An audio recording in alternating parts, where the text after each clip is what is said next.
So today, the president of the University of Liberia uh, uh, released the names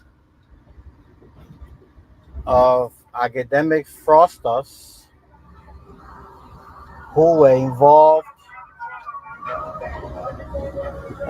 in the Dorcopus incidents. Uh, uh, I think it's a good signal that she has begun the process of purging the University of Academic Fraudsters, uh, most of whom are either member of the faculty or member of the staff. And but interestingly, uh,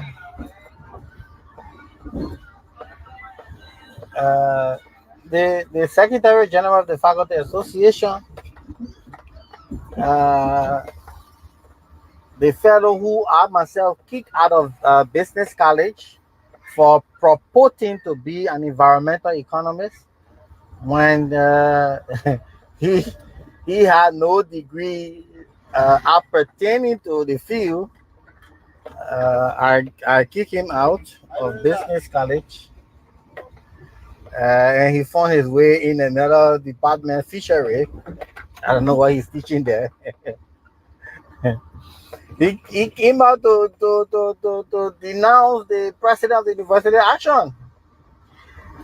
No sound person, no sound person in his rightful state of mind will ever frown on an action against academic malfeasance unless such a person is also a member of the syndicate that commit academic crimes.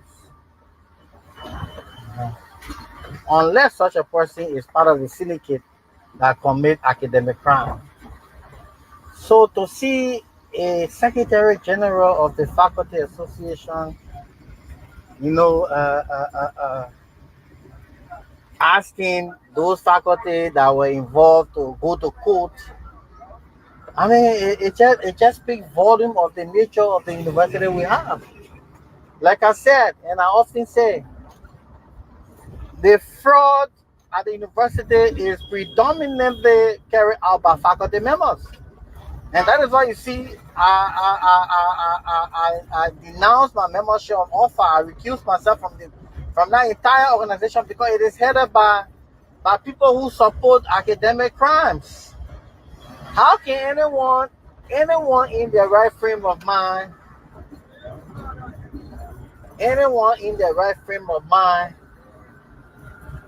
speak negatively of an action that were convincingly investigated and concluded, and people that were culpable were terminated, and then you say offer will respond, but the people must go to court, blah blah blah. What is such nonsense? What is such nonsense? And this is the man who had the faculty association as the Secretary General. A man who himself I kicked out of business college. I kicked him out of business college because he was teaching environmental economics when he never had any degree in economics, apart from his first degree. You know, the university is a disgrace. And it is sad because I am part of the teaching faculty there. But the place is embarrassing. It had to be an American lady who flew thousands of miles away from our country to come to Liberia to clean up our university when we have been speaking against these malfeasance behavior. It's so sad, you know.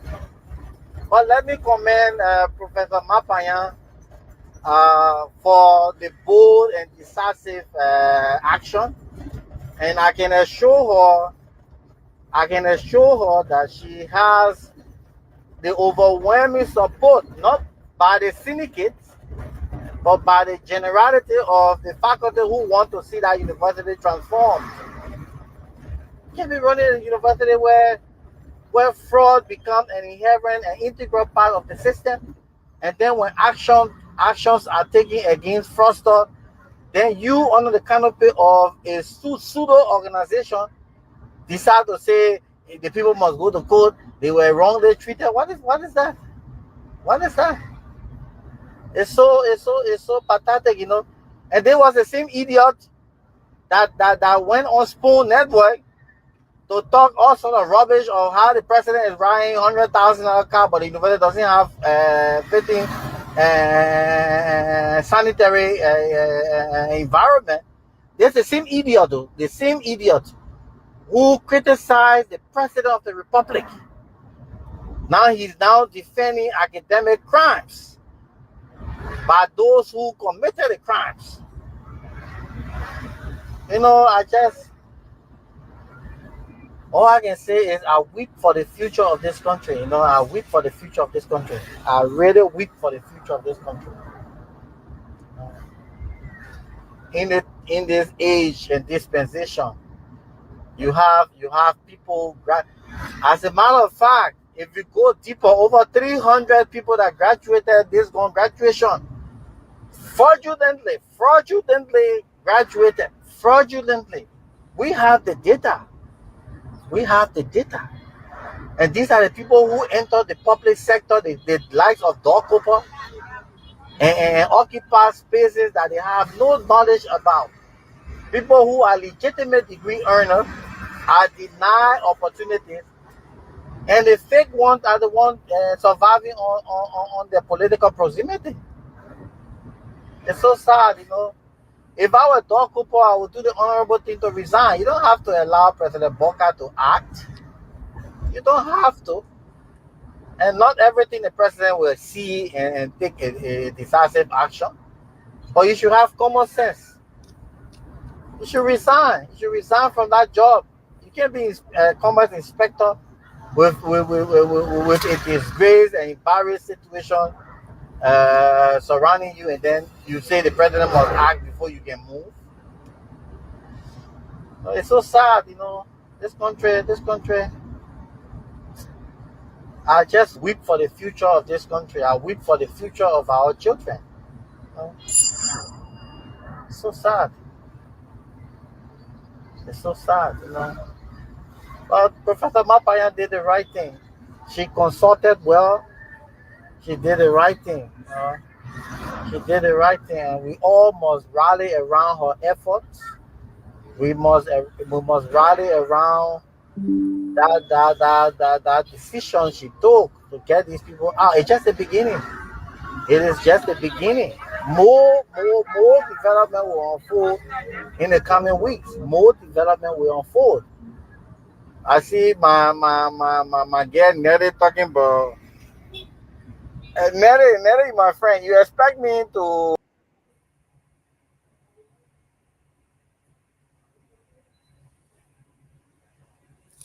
Is that good, man? Yes, sir. Yeah, so welcome. Welcome, young man. How's Monrovia? How's the capital city of the Republic of Liberia? Liberia is doing good for my end here in Pinzille from the Renaissance Communication Incorporated in Dupodo, Pinzille. Excellent. Give us an understanding of the atmosphere in Liberia this afternoon, not from the elitist point of view, not from the big shots, but what are the things that are troubling the local people, the regular folks, when you were coming to work, those you were passing by? What are some of the obstacles? What are some of the good things that are happening for the local folks? Okay, so for the local people, we've been having interview with them, and for the past time, the local people are crying on what we call the economic growth, and from what we have seen, the Ministry of Commerce is not working properly to see our best to help the market women in terms of bringing in goods and some products for them to sell dry goods. So they are going to Fula people and going to other big business people to get goods from them to sell and see how best they can send their children to school. And also the West African senior student wax is about to kick off. Like last week was the ninth grader, third grader, and sixth graders. They wrote their WAEC, and this week and next week will be the kicking off of the 12th grader, which is the WAS, and they are going to start from the 15th of this month to June 10th of next month. So the WAEC boss Daboto is calling on the students and parents not to pay anything like flexibility fees, and also what we call the sleeping on camp or camping with students, like school going to camp. So these are issues that we are seeing from the local team for the local people within our country. So for the flexibility fees, some parents are requesting why they should pay flexibility fees, because you are paying flexibility fees for what reason, for what exactly. So in common sense, people refer to the flexibility fees as a fee that just in case they want to help students with insult, that's why they are collecting the flexibility fees. To tell So you the some truth. schools are charging 20, some And there schools are are specific charging. reasons why I didn't sign his degree. So Probably so somebody else might have signed his degree now, but I didn't that attach can my you please signature to that degree that because tomorrow, when the roll call is being done, Dr. Lester Tenney will not be part of the matrix that facilitated certain type of things in the University of Liberia. But relative to his entry, he did enter the university properly. He did enter the university properly. And so this is just a short podcast commending the president of the University Okay, of Liberia Dr. for her decisive action. I Dr. think it is Kenny, a step in the you might right want two direction. time. And I frown on the statement in Offa's chat room by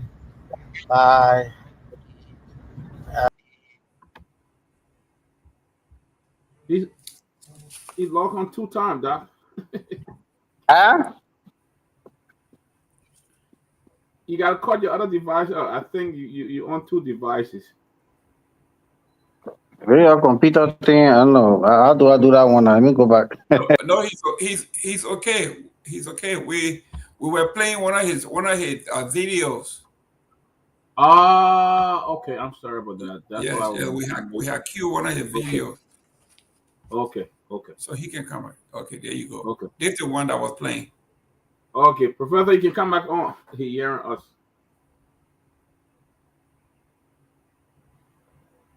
Maya, you can bring him back on.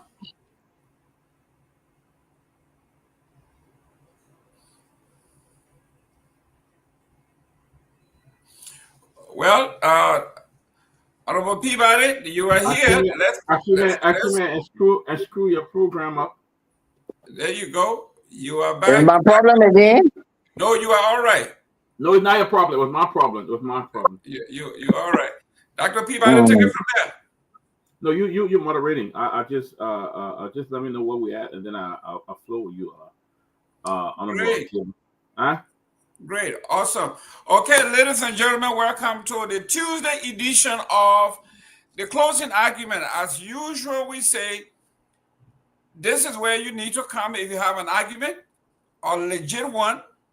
This is where you come to meet the press, where we ask the hard questions, where folks who have been wanting to ask questions that don't know how to ask them questions, this is where we come. And with us today, we have our special guest, one of Liberia's favorite, Dr. Tierney. If I'm mispronouncing your name, I'm from Grand Bassa County, so usually our Bassa gets in the way. But yes, to help me, Aya, how do you pronounce your full name? Oh, Lester Somatic Tenny. Tenny, okay, Tenny. Thank you very much. And with me also to co-host will be Dr. Peabody. Dr. Peabody, how you doing? Welcome. Honorable Gilman, good to see you, and good to see you, Professor Lester. What other the middle name you just pronounced? Somatic. Comatic? Somatic. Lester Slomatic. Dr. Lester Slomatic Tenny. Welcome. Good to see you, my friend. Good to see you. Yeah, welcome, my brother. Yeah. Yes, welcome. I mean, this is great. The worst thing you can do is to mispronounce somebody's name. And you want to do all you can to make sure that you come as close as you can.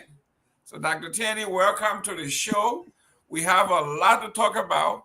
I've heard a lot about you, a lot of great stuff, listened to a lot of your films, a lot of your podcasts, and we are going to be discussing some of those issues and some new things, and obviously current event in the country.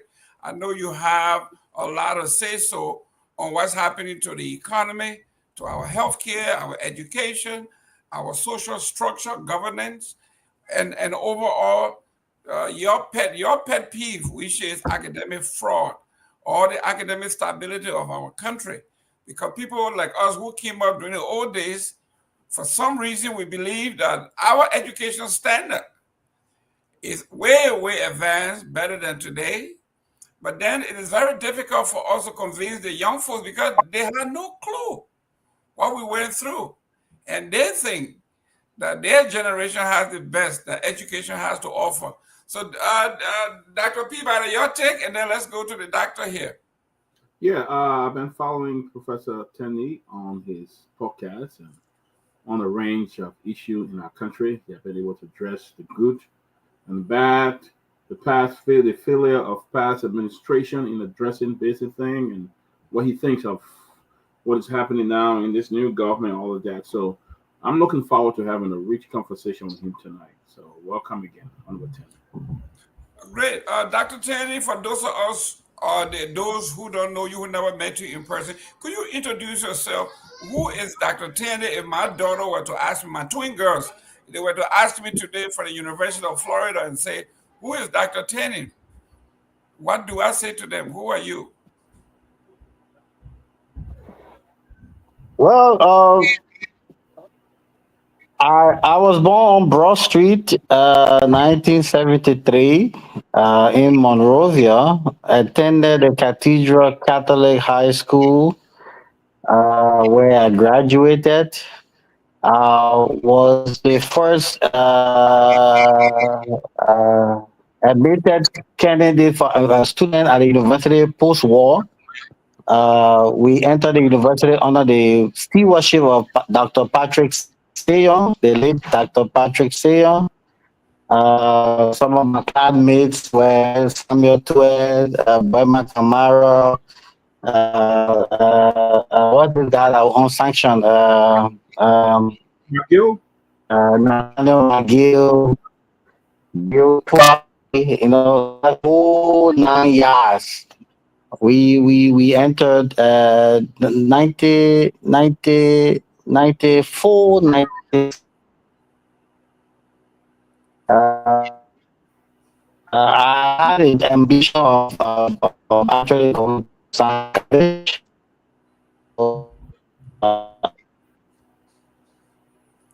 The network is terrible. Are you getting me?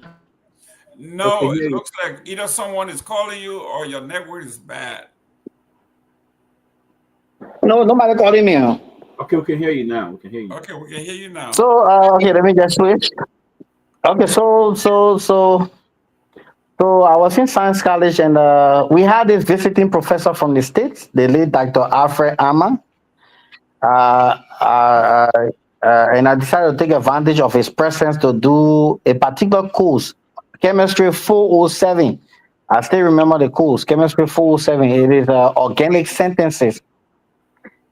And the first day the professor came. It was a vacation school actually, and he shook his head, and said that all that we were doing could not be equated to an AA degree in the States.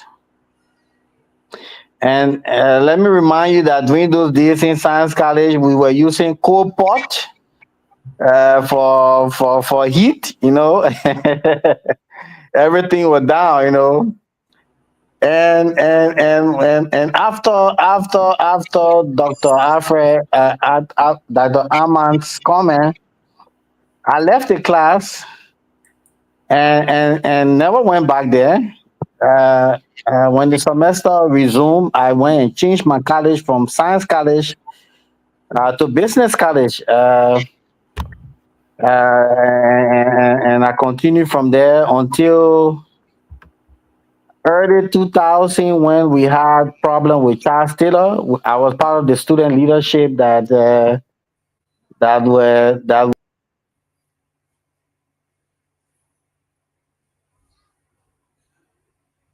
I had already completed my honor graduate.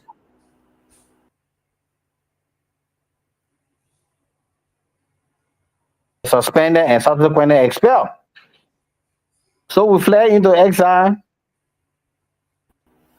We stayed on Bundubura refugee camp, where we endured some of the harshest conditions any human being can endure. Fortunately for me, I was able to leave through Amnesty International, went further to South Africa, and I was able to work with the South African government as transformation manager on a project, regional electricity distribution. I worked with the South African government for I think 7 or 8 years. Then I continued doing my work. I continued my schooling. I attended the University of Liverpool, where I did petroleum economics as a master's degree. And then I returned to Liberia 2010 upon the invitation of Ellen Johnson Sirleaf. We had some discussion. Her impression was she wanted me to take over a place called LIMPAC, Liberia Macroeconomic Policy Analysis Committee. But things didn't work out. Then I was recruited under the Senior Executive Service Program, the SES. I was assigned as strategic management specialist at the Ministry of Public Works, and my role was basically to reform human resource, the way public works were doing things, the system to reform, rebrand the ministry. Then I joined the university faculty 2011 as an adjunct in a graduate school. Then 2013, we were called by the president of the university at that time, Dr. Dennis, that the World Bank has sponsored some capacity building program for the graduate school for people to do PhD. And I was one of 10 candidates that were sent to OAU in Nigeria, where I did my 4-year PhD in economics. I returned 2017,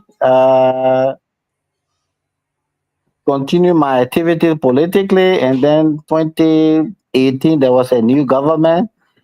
2018 September, I got appointed as the vice president for technical services at the National Oil Company of Liberia.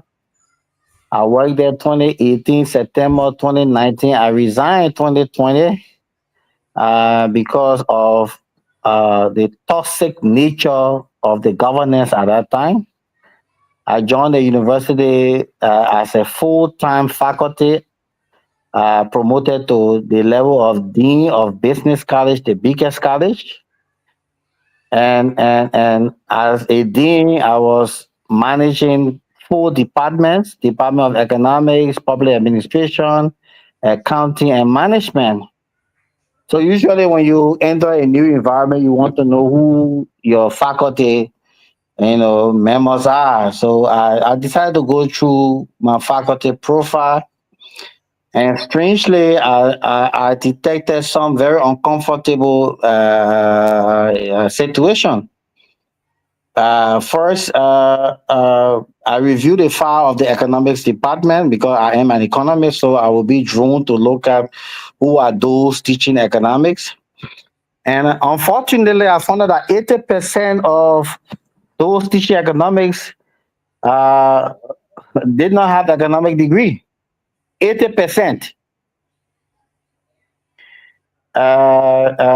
They have some kind of degree called EPM, Economic Policy Management, which is a World Bank capacity building course for middle level public servants, and it is clearly written that it is not for academic purpose because it is not mainstream economics.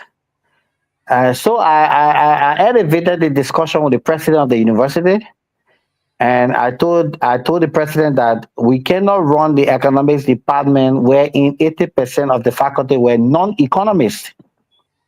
They had a Master of Arts degree, but not in economics. It was in that and the EPM or MEP, whatever they call it. And then the president jokingly said, "Okay, then find university for these people." So I wrote 3 universities in Nigeria: University of Lagos, UNILAG. I wrote Amalu Bello in the north. I wrote University of Ibadan, actually 4, and Ife, where I came from. And graciously, they accepted to train my faculty and requested their papers. I mean, when I sent those universities the EPM, I mean, the responses I received from all of the university were shocking. Dr. Tini, what is this paper? What is this degree? What, the kind of embarrassing question that came. And then I actually carried the information to the president, the responses. And I told him that we have to either take a radical decision to shut down the economics department or look externally to recruit real economists and send these people back to do a master's degree economics, because the paper they have, first, is not even peculiar to teach. 2, is not an economic degree. Then I also discovered that there were some faculty members who have very beautiful papers printed in very clear print, but their degree could not be confirmed. For those ones, I didn't have discussion with the president. I kicked them out. I told them that not under my watch, they will teach our students anything in business college with those kind of papers they brought. Fortunately for me, they quietly left.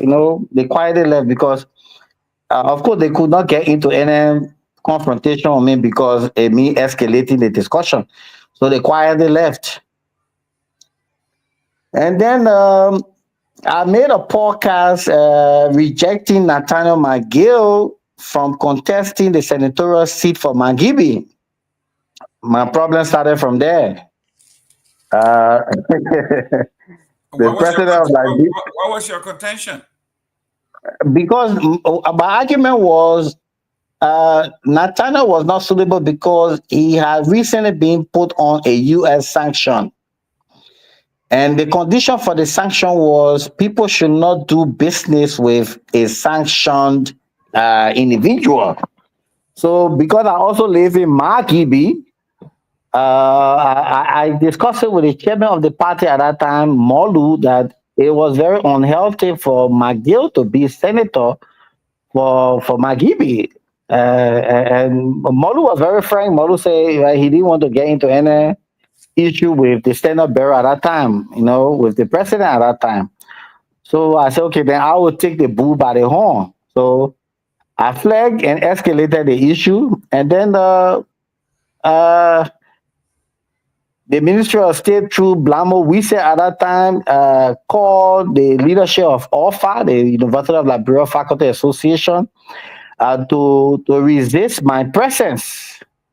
And of course, I had a discussion with a faculty member who was involved in very uncomfortable situation with a student.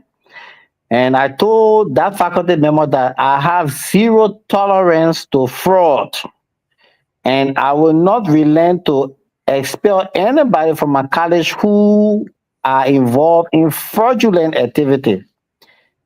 Unfortunately, that conversation was recorded by the individual, the teacher, the lecturer.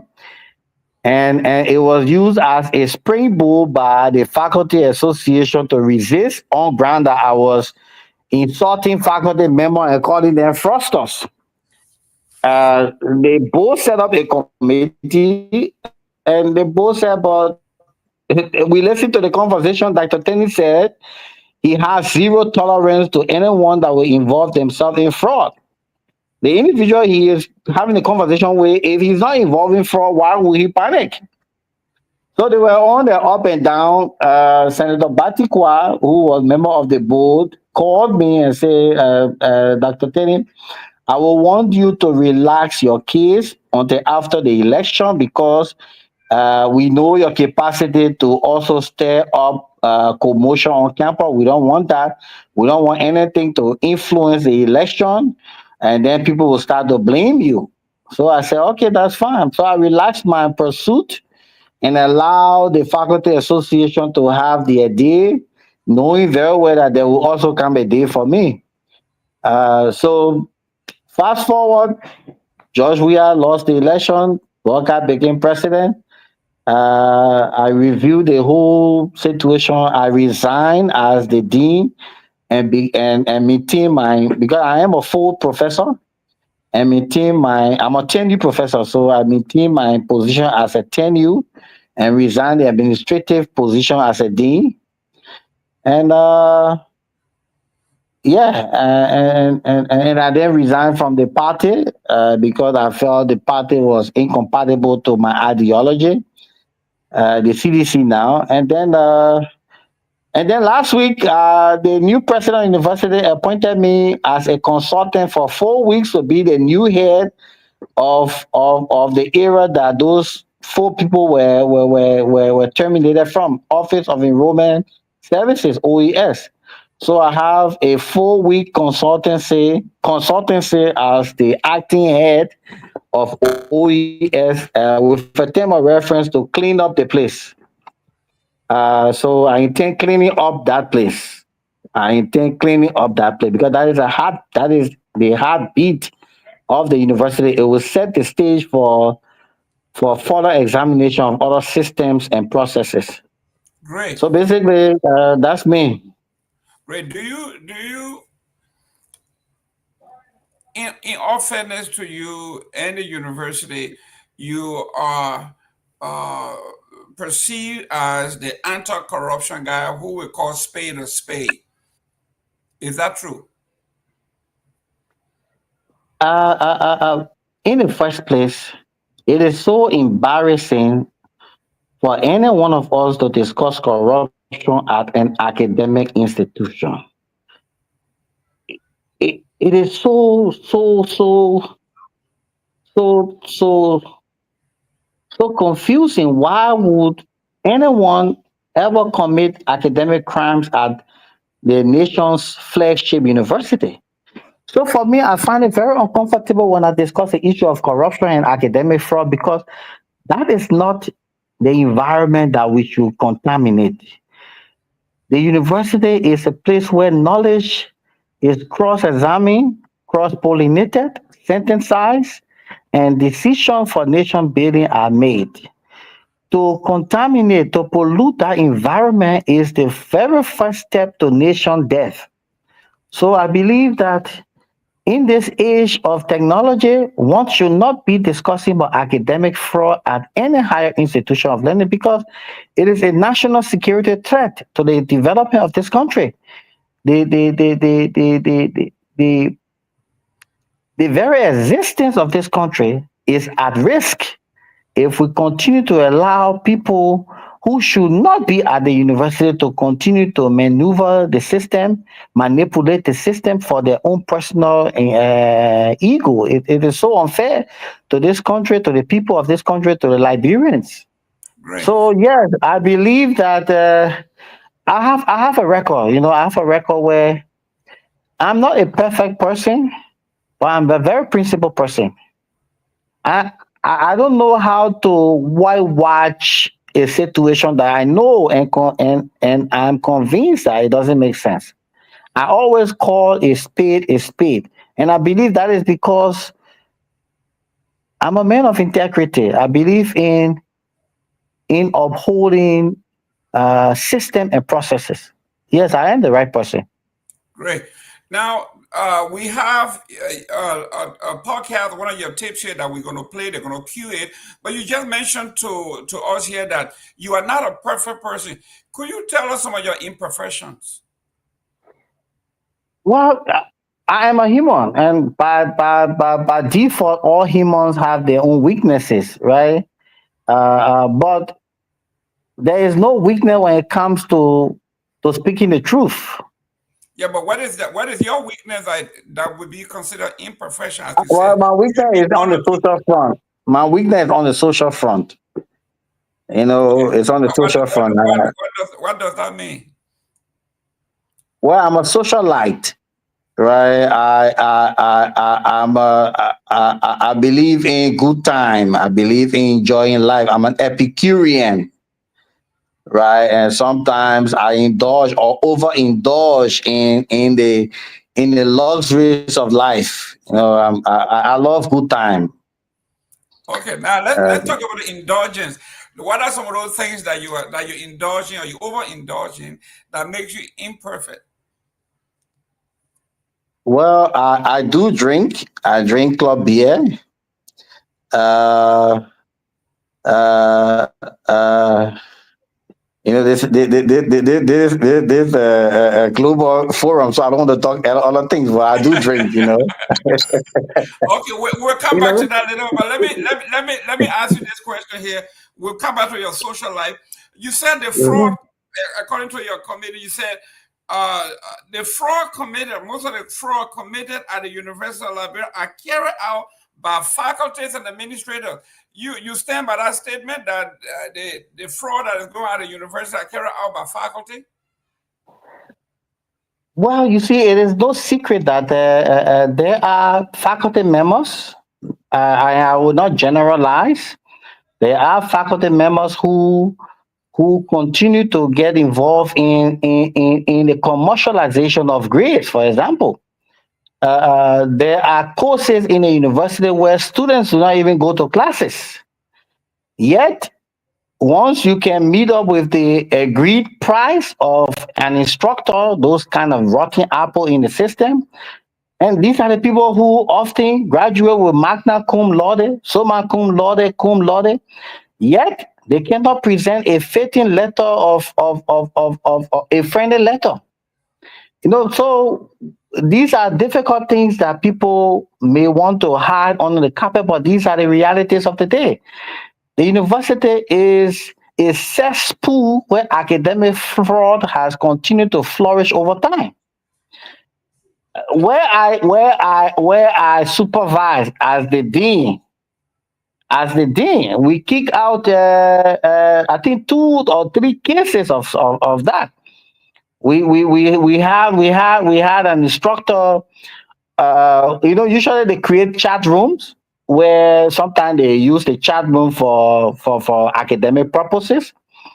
And this guy was brave to put in the chat room that after he sent his grade, the grade was everybody who had, I think about 90% of the class had failed, and that a makeup was allowed at 12 o'clock.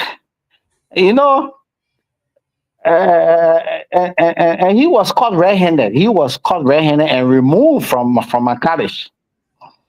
You know, and there are incidents where very uncomfortable incidents where some of our women are abused by very, very dangerous guys who will want to sleep with them for grades.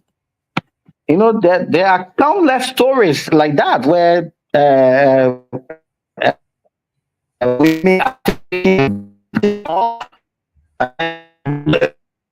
cases that we don't have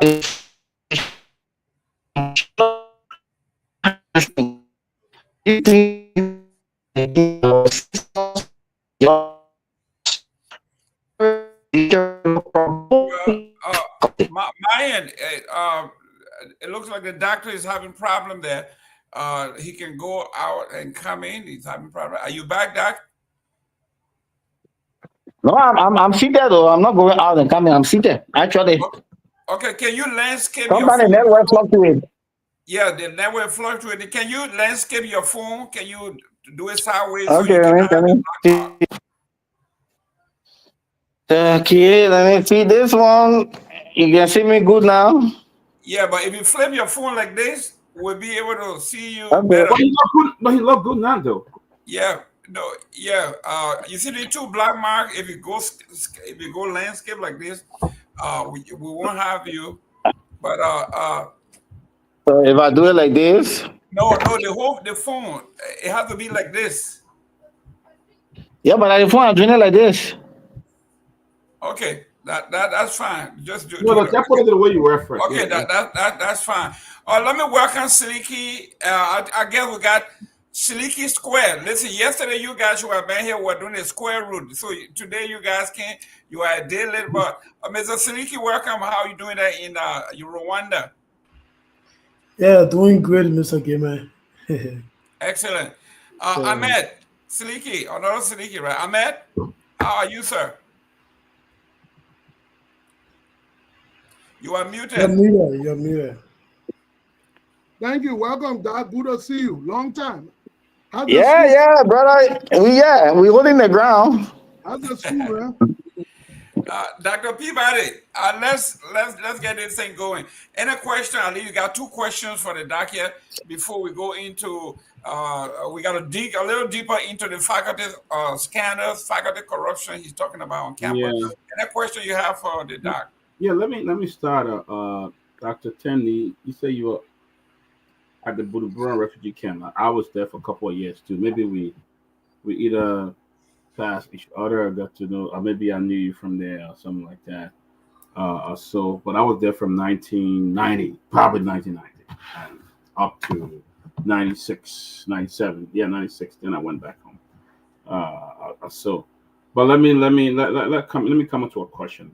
I want to start with one of my questions is directed to you. Are currently a consultant at the university. You're working to weed out those toxic graduate and folks who come in there and don't have the proper document and professor and all of that. Recently, there was a government official who was pointed out. Were you part of that identification of that government official for the fake documents that he used to enter or graduate from the university? Were you part of that? Part of that? You were talking about No, document. I was not a part of the committee, but I was invited to give my own because I was the dean of the college that he came from, the previous dean Okay. of the college. But the problem is that the incident started with me and to be quite frank with you, is something very uncomfortable.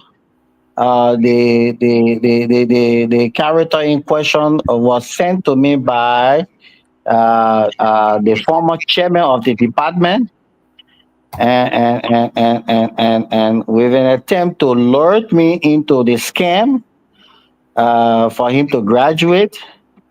So he actually approached me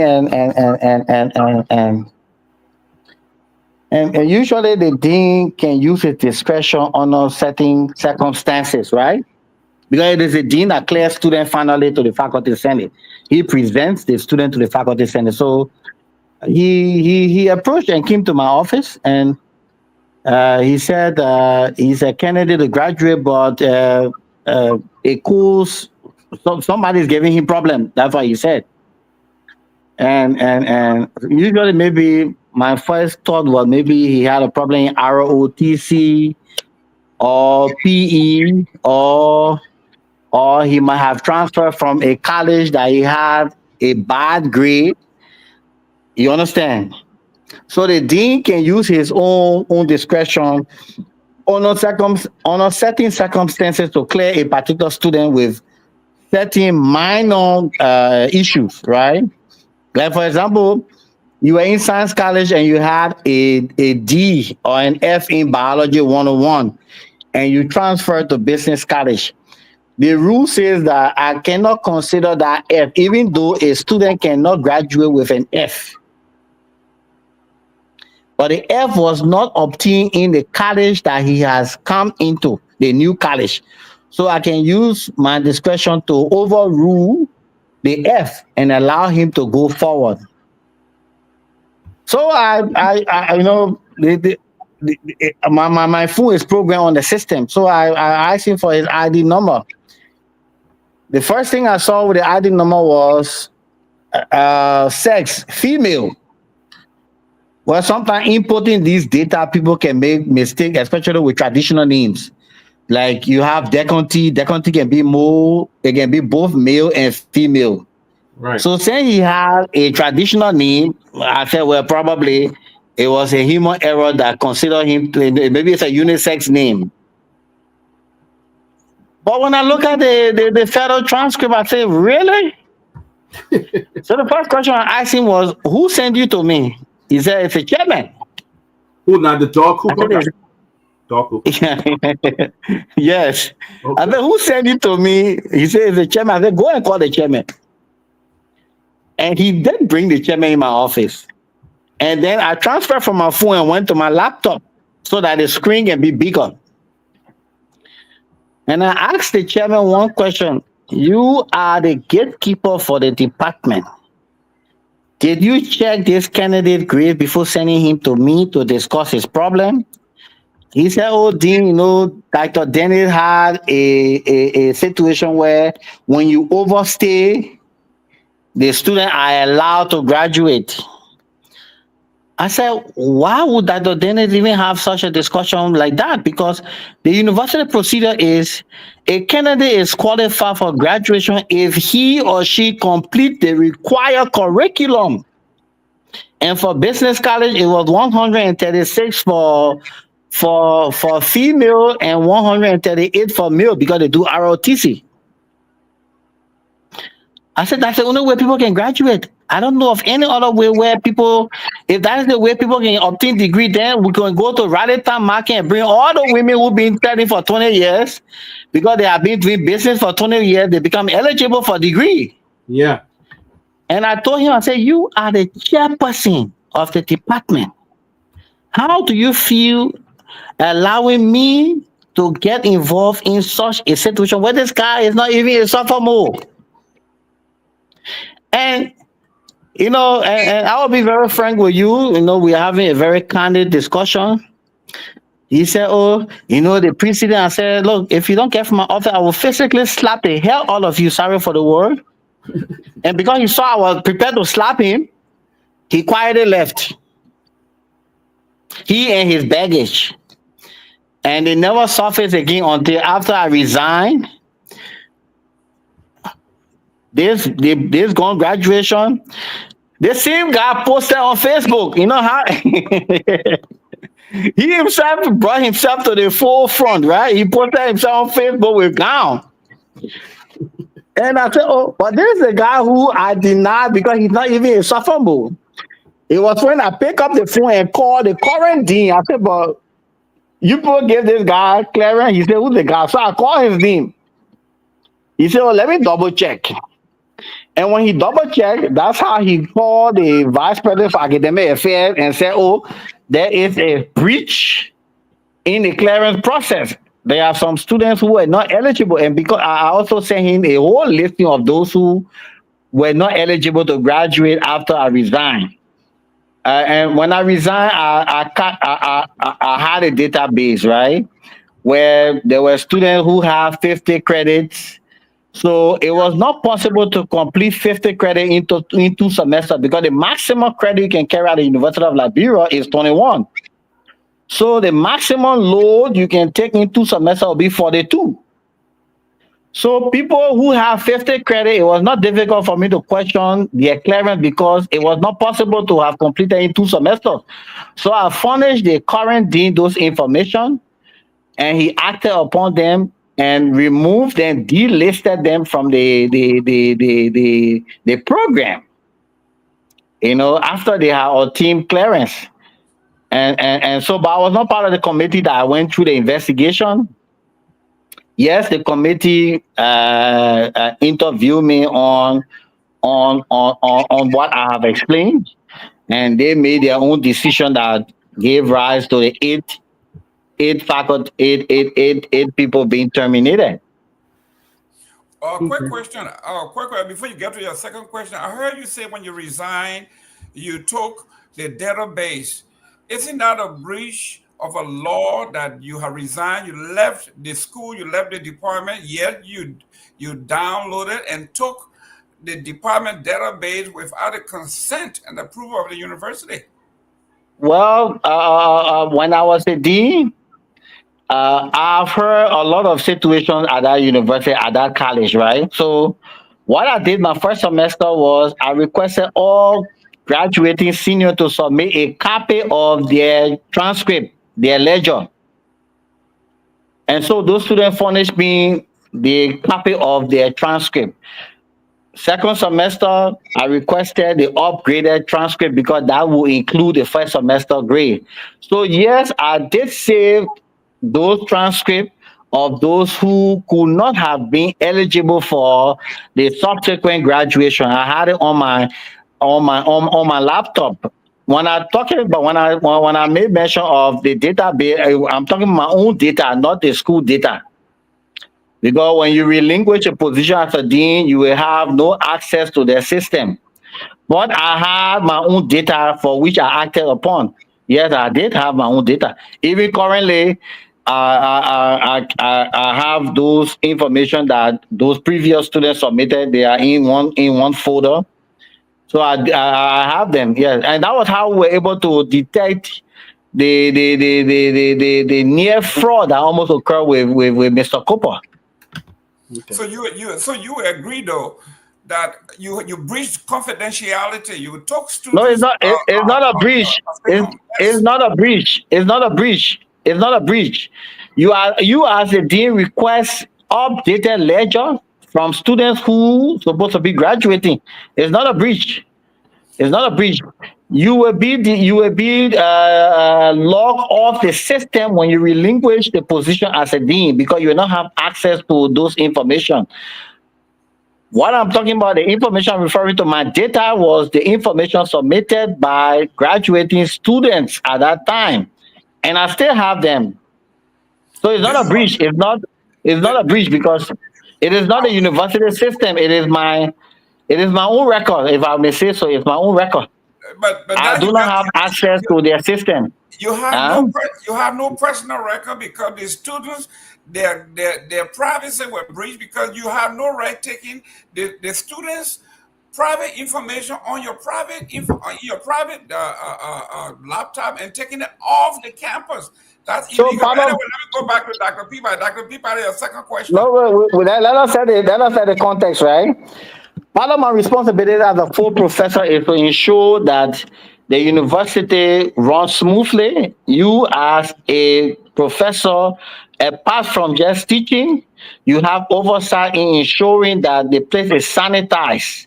So some of our responsibility is not just academic, it is oversight to ensure that if you detect fraud, even in an environment where you are not assigned to, you become the whistleblower.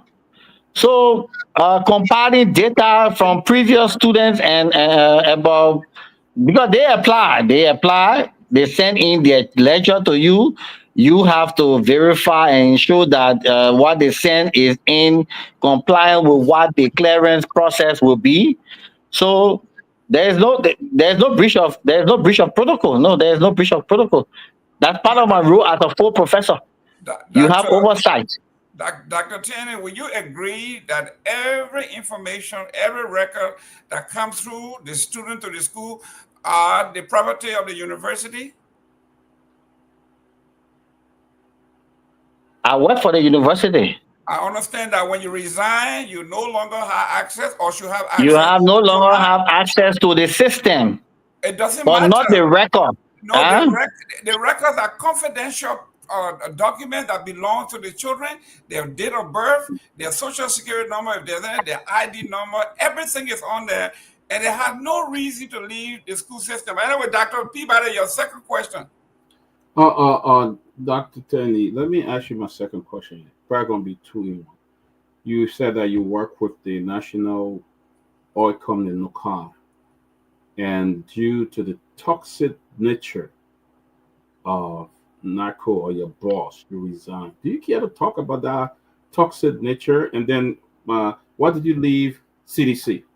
Let's 2 in 1.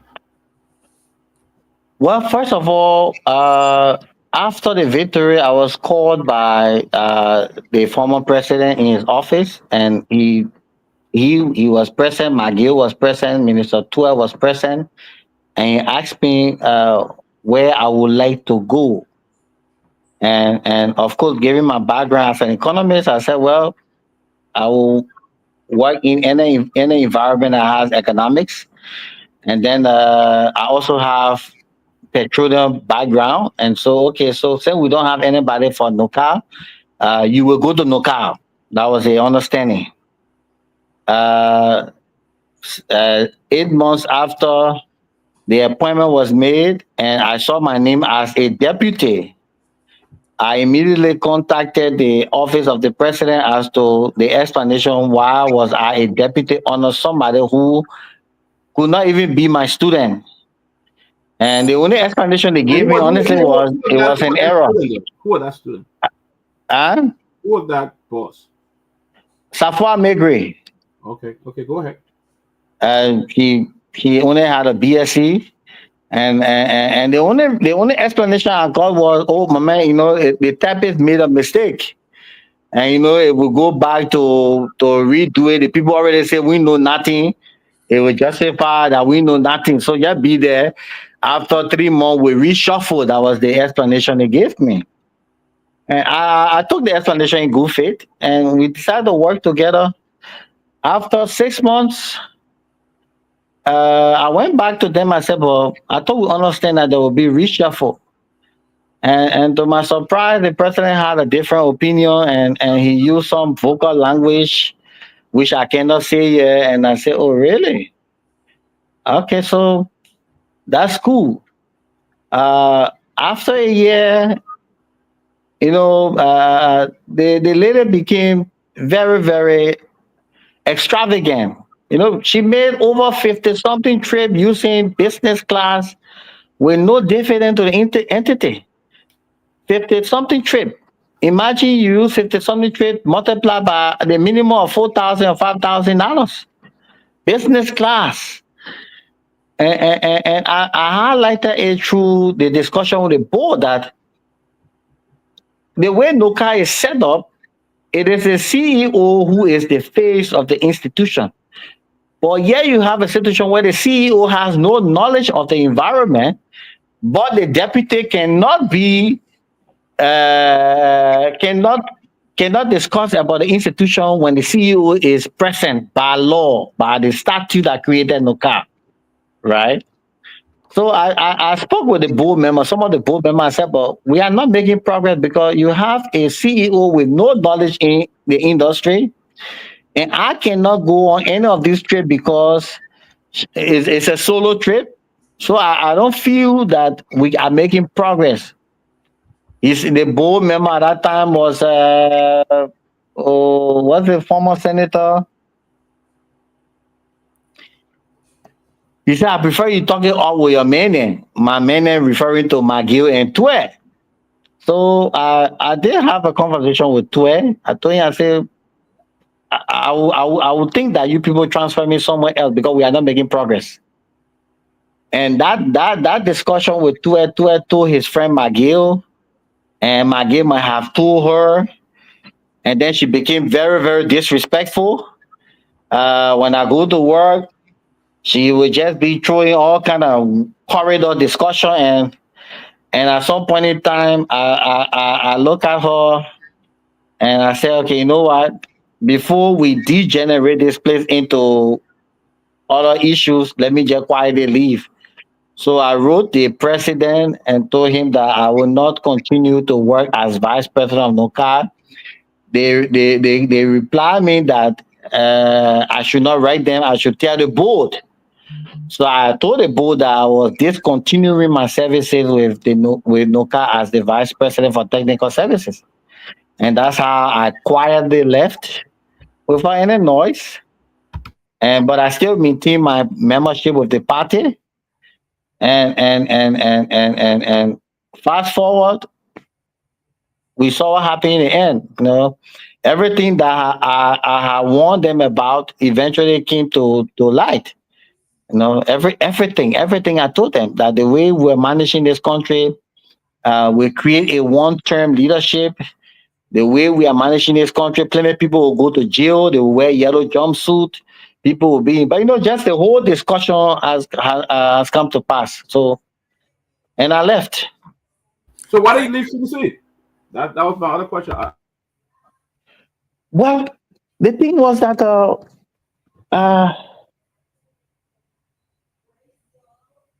we felt the place was not a political entity anymore.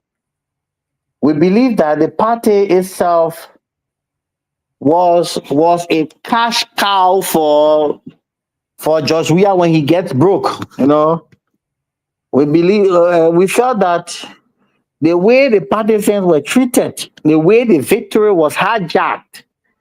CDC has some of the best brains, especially in the diaspora, the way they were marginalized, the way our coalition members at that time were treated. We didn't see, I didn't see hope that they will resurface.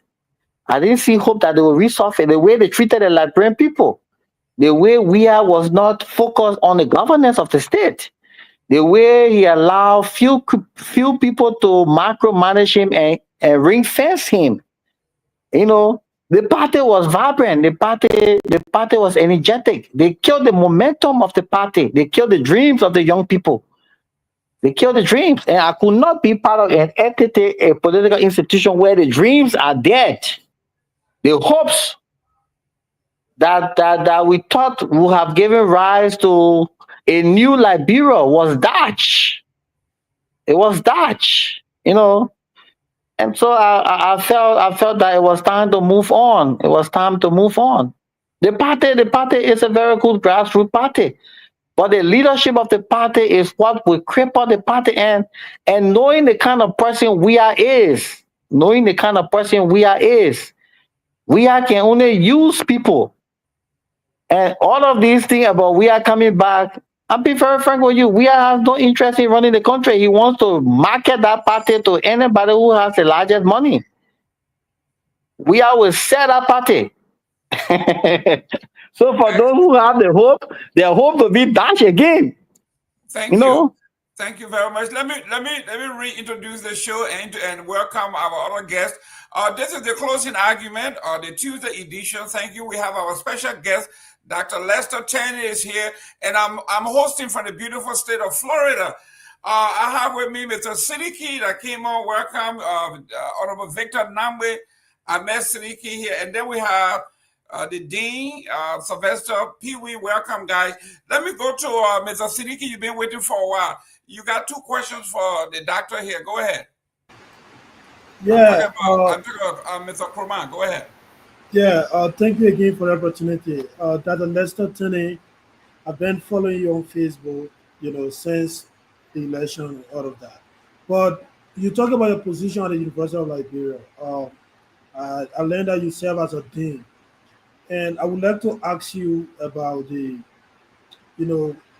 administrative or some procedure like what we've been able to see in other countries, especially in a state-run university like Liberia. Most of the time we see students graduating, without defending theses.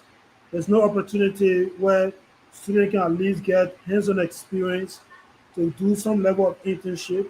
But every time we see people, a group of students, they're organizing student politics, and which is not even limited to the university.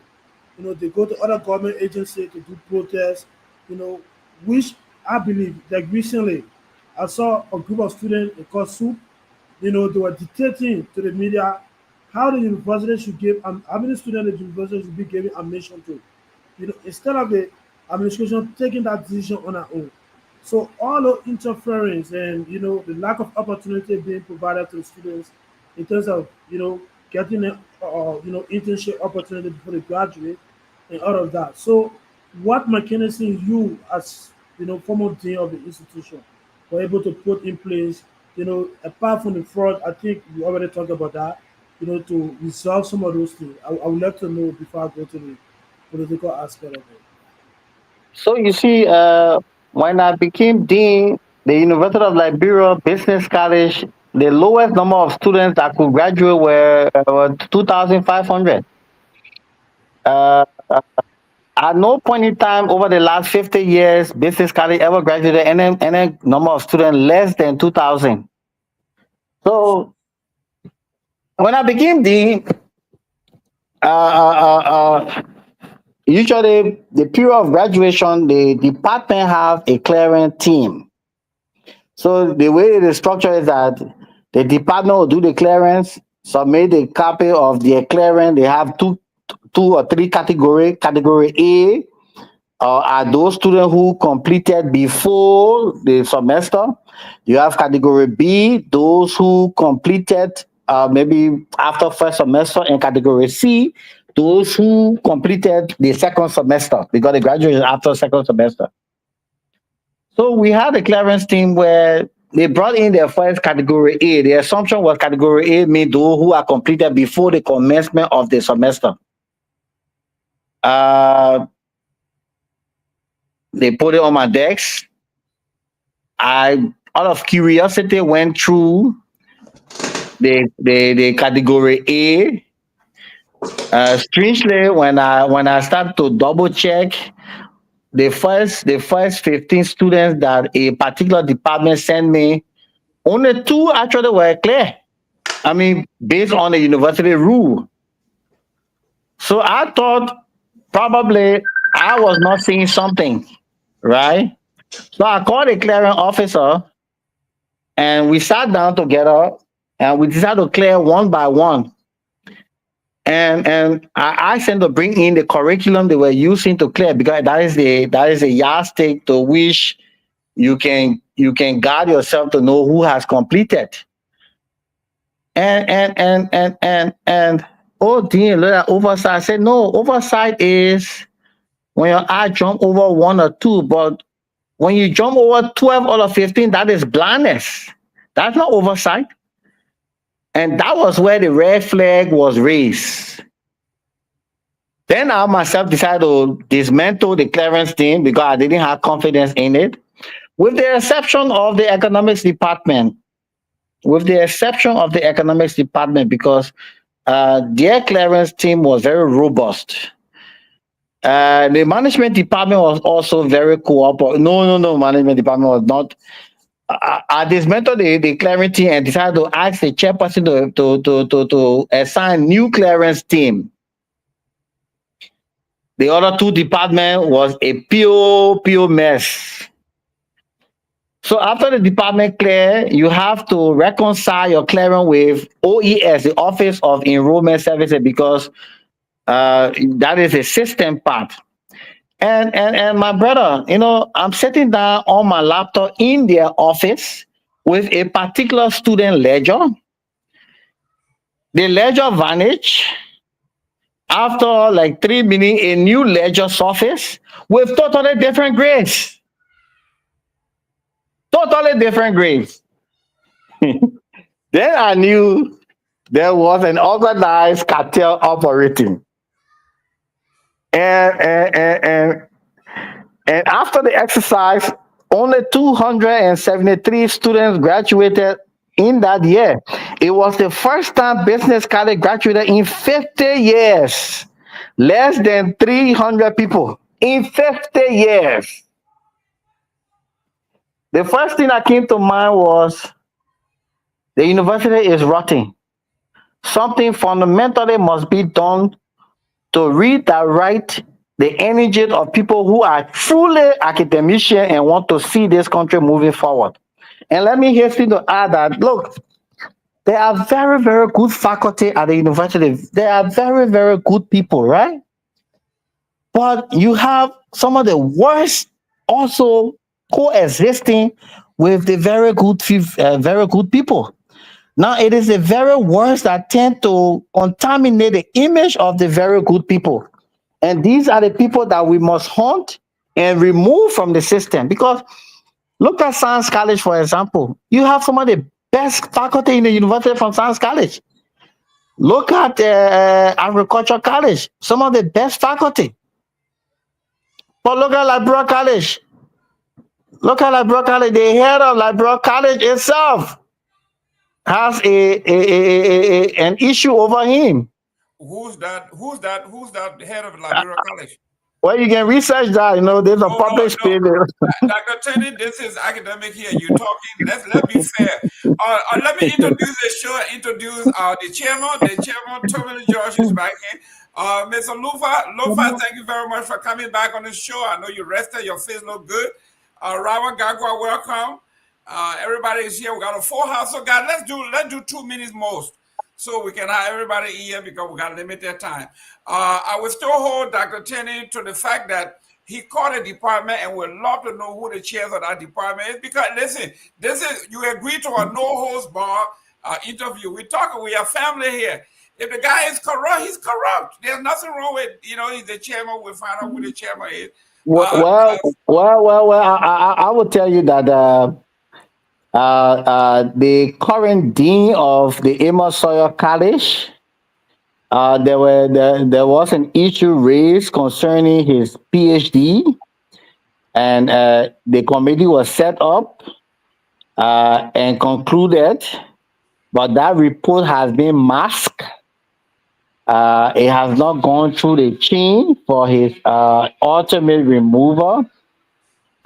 Strangely, I happen to have seen his degree, and jokingly, what I saw was he also co-signed his degree. So he conferred a degree upon himself. Yeah, but let me come to my second question. Yeah, your second question, real quick. So my second question will be a bit political. So especially the last question that Peabody asked you, you mentioned that the first appointment the Guar administration gave to you, the person who you were deputy to, was kind of more like a student to you. You could not, you reached out. They gave you a position to be deputy to somebody you think you're more qualified. And at the end of the day, because you had that mindset, you went there, you guys could not work together and you had to resign. And out of something, we started seeing you, attacking the CDC and we are and all of that. But now the CDC, the Liberian people voted against the CDC. Now they are in opposition. So we had a new administration. And you just testified to Dokoba, fraudulent, process in the way he started when you were dean at the University of Liberia. And we've not hear you really talking about it, the way you used to be critical on the CDC and all of that. Is it because of the current role you've been appointed to as a consultant at the University of Liberia, and because of your expectation for this government to give you more consultancy and give you more appointment job, and all of that? That's why you are silent. You're not talking about that, even though you get all the fact that Dokoba engaged you to giving a clearance to graduate earlier on when you were serving as a dean. And we're not hearing you speaking about those things. And everything you say about I think he has been removed from the university. His degree was revoked by Professor Myean. I'm coming out. He's still serving as Inspector General in the government. You still hold that position. So it's not really about the university. The university already taking action against him, but this guy's still serving the government of Liberia. And you are not critical on the university at the time Guar was in power. You was critical on Guar, and now you're saying that Guar will use the CDC, as a business, sell the party to, somebody who get money out of that. So my question to you is, why are you not speaking up against Dokoba dismissal, knowing fully well that Dokoba engaged you as a dean of the University of Liberia to get him graduated? Well, first of all, you don't forget now that my primary responsibility is an educator. And as an educator, I have played my part to ensure that Dokoba is nowhere around the academic environment of the University of Liberia.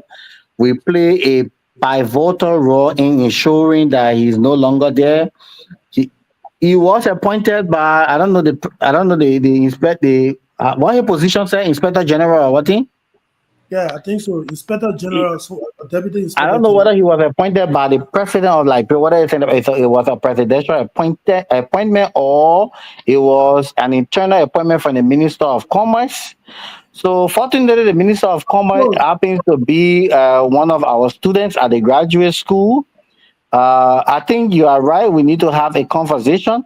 If he's not a presidential appointee, then that's responsibility of the minister to have a discussion to remove him. But again, I don't think he should be anywhere around the Ministry of Commerce. I don't believe he should be in the position that he currently holds. But that is an opinionated belief. Whoever took him there should by now be furnished with the necessary information to act. But he was just expelled last week before last. So let's see what happens before the end of the month. If it is not elevated, maybe we will elevate the discussion. But it had just occurred in less than 10 days ago. He was formally expelled in his degree was revoked. So I maintain the position that I don't think he's suitable to be Inspector General for the Republic of Liberia.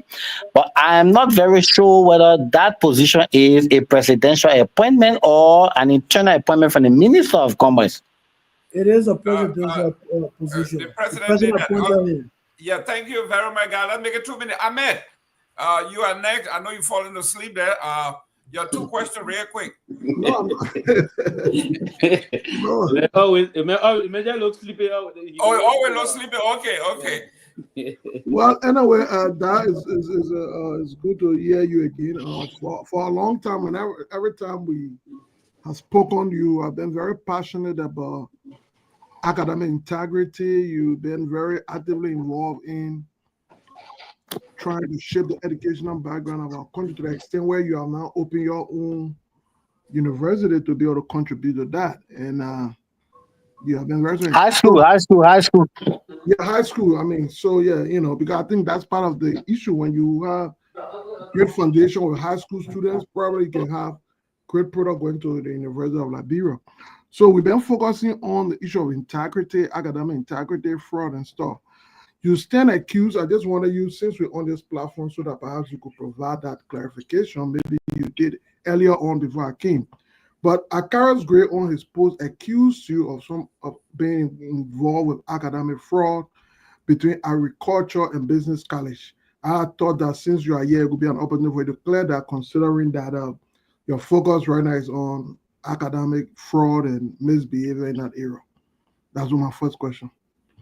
So you see, I've always exhibited transparency in the conduct of my own personal affairs. If you look on all of my documents, my first degree is a Master of Science degree. My second degree is a Master of Science degree. My third degree is a Doctor of Philosophy degree.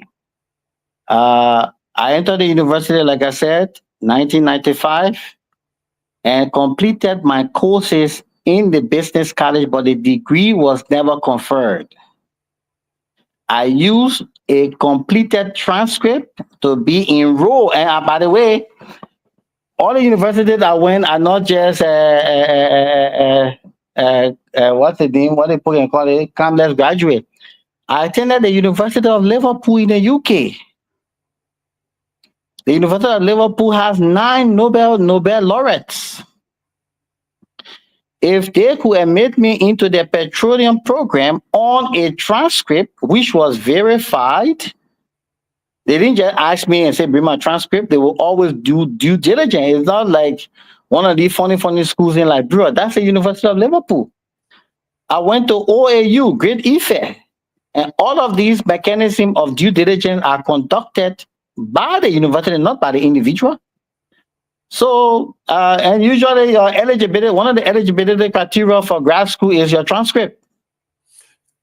Dr. Tierney, usually before you get into grad school, you have to have your official transcript, and your official transcript has to have your degree posted. Exactly. So So in my case, but listen to me, let me finish.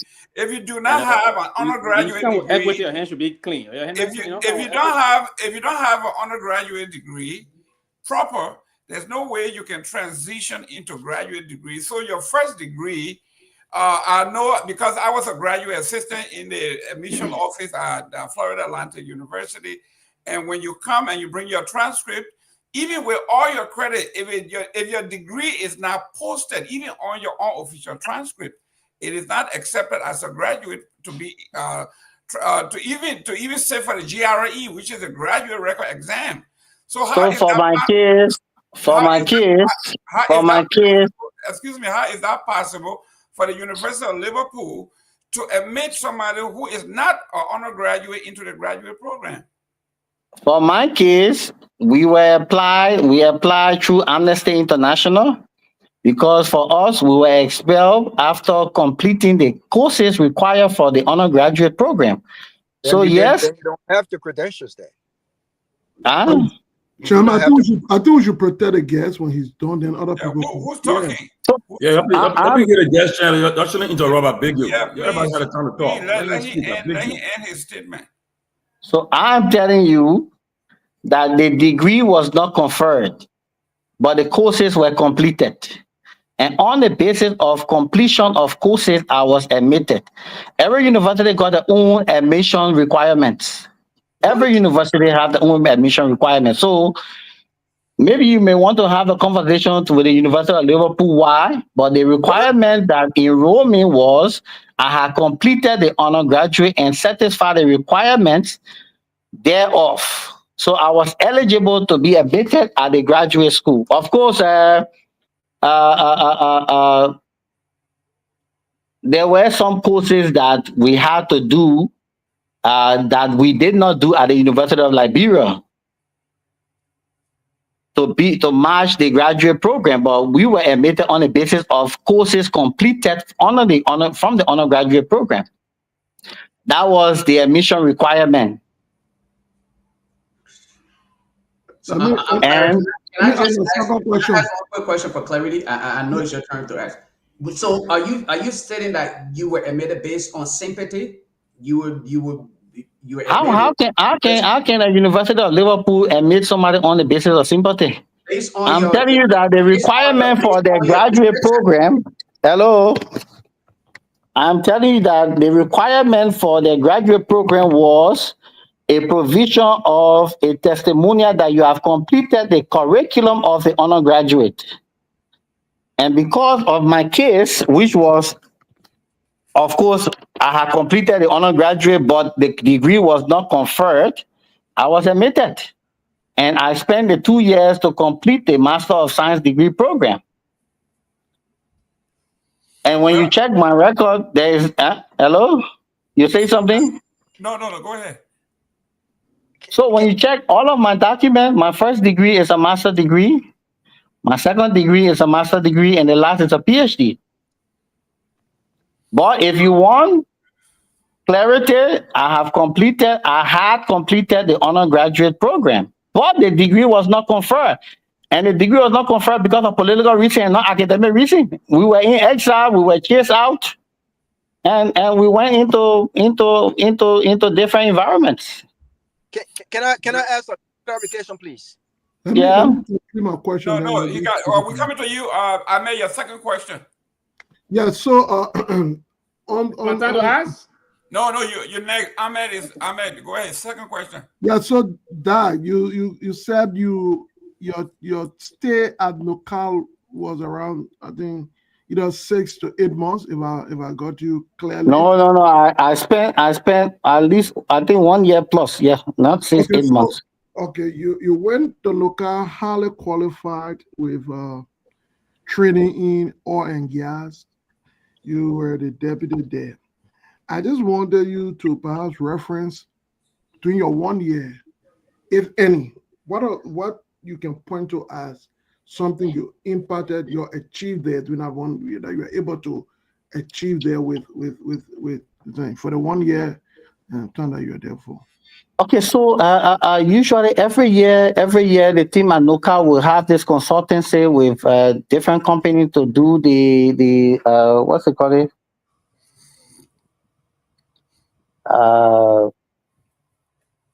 The geotechnical report. The geotechnical report was given to consultant from abroad for the minimum NOCA used to pay was around $2.something million. But because when we entered NOCA at that time, the place was actually partially dead in terms of cash. My team and myself decided to do the geotechnical report by ourselves. And we took, I think we took about 6 months to complete that geotechnical report with the assistance of TGS NOPEC in Texas. I mean, giving all the assessment information. So we did that report ourselves, and then we saved government over $2.something million. Great. Pewee. Thank you. Thank you. Wonderful. Good evening, Mr. Tenney. Let me first and foremost, Mr. Moderator, you struck something during the show about the issue about students' documentation or student information are solely owned by the university authority. That is absolutely true. You cannot possess student documentation in a personal capacity. The university chapter is very clear on that. It's very absolutely clear on that as to how faculty can deal with student materials in terms of academic activities. But I just thought to also, again, before I go back to my point, Safwa Gray, Councillor Safwa Gray, is not just an high school or can be his student. She's a very competent Liberian woman, to be very frank. She's a councillor of law of the Republic of Liberia, somebody very competent. To just come and say she can be my student, I thought that was not even denigrating, but it was somehow demeaning to the kind of a very professional person. But I just want to take Mr. Tenney back to the process about his expulsion and this issue about he news in first, because he had 3 different CVs. The CV first, he came and pushed up that he got a BSc, he got a first degree in economics from the University of Liberia. Which CV is that? From where? From the University of Liberia. Which CV is that? Just a minute, please. No, but there is no CV. Before you pronounce that you went to the University of Liverpool, it was on the CV that you got a first degree from the University of Liberia. But where did that CV go? I was challenged that you said you are expelled from the University of Liberia. So I just want to ask you this question today. Did you? No, but when you want to ask a question, you must set the basis rightfully. Can you give me? I will give you the time. We got to protect the panelists now. The guests got to give chance. You just said to us that you use your transcript from the University of Liberia to get admitted in the University of Liverpool. Is that correct? Yeah, that's true. What authority did you have to use? Because to use a transcript, the faculty senate may have voted to approve your graduation, that you completed those courses that is meant for graduation. Is that correct? No, that is also not true. That is not true. Any student can request a transcript. Even if you are a freshman and you travel, you can request a transcript. The transcript that you have not worked in a university. I'm telling you the rules. Any student, you can be a freshman. Can you listen and to me? You travel. I don't want you to But I don't want you to distort the information, right? You can even be a sophomore. You travel. You can request a transcript. Faculty Senate doesn't sit to give you transcript. No. Faculty Senate sit to clear you for graduation. I'm not distorting no information, and I don't have to. I've been around the university for quite a long time.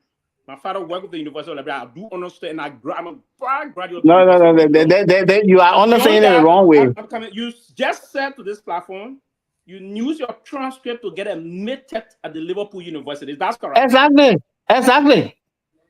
On what basis did you use the transcript of the university when you were expelled from the university? I don't understand your question because it's not following. It's not following. Let me go back and ask the question. Yeah, it's not following any logical pattern. Yeah. No, you won't because the No, I come in 1 minute. You wouldn't follow the logical pattern because it's Sam Goring, right? It's somehow counterintuitive. But make yourself clearer now. So We're having a civil discussion. On what basis did you use property from an institution that expel you? Okay, so on March 23rd, when we were expelled, that decision of expulsion was overturned, I think, after a year, and my colleagues returned to graduate from Ghana. So the expulsion was overturned, right? Now, relative to the University of Liverpool, I applied to do petroleum economic oil and gas, and they requested for academic document. I approached the university and obtained my transcript. I submitted my transcript and a testimonial saying that I had completed the undergraduate program, but the degree was not conferred. The University of Liverpool recontacted and submitted what I sent them to the university offices. What was it? Record office for verification of what I have sent them. The University of Liberia wrote the University of Liverpool attesting that what I have sent them was what was in their possession as valid. And on that basis, I was accepted into the graduate school. So there is no faculty senate that sit for transcript. You can be a sophomore student. Listen now, you have not worked there. I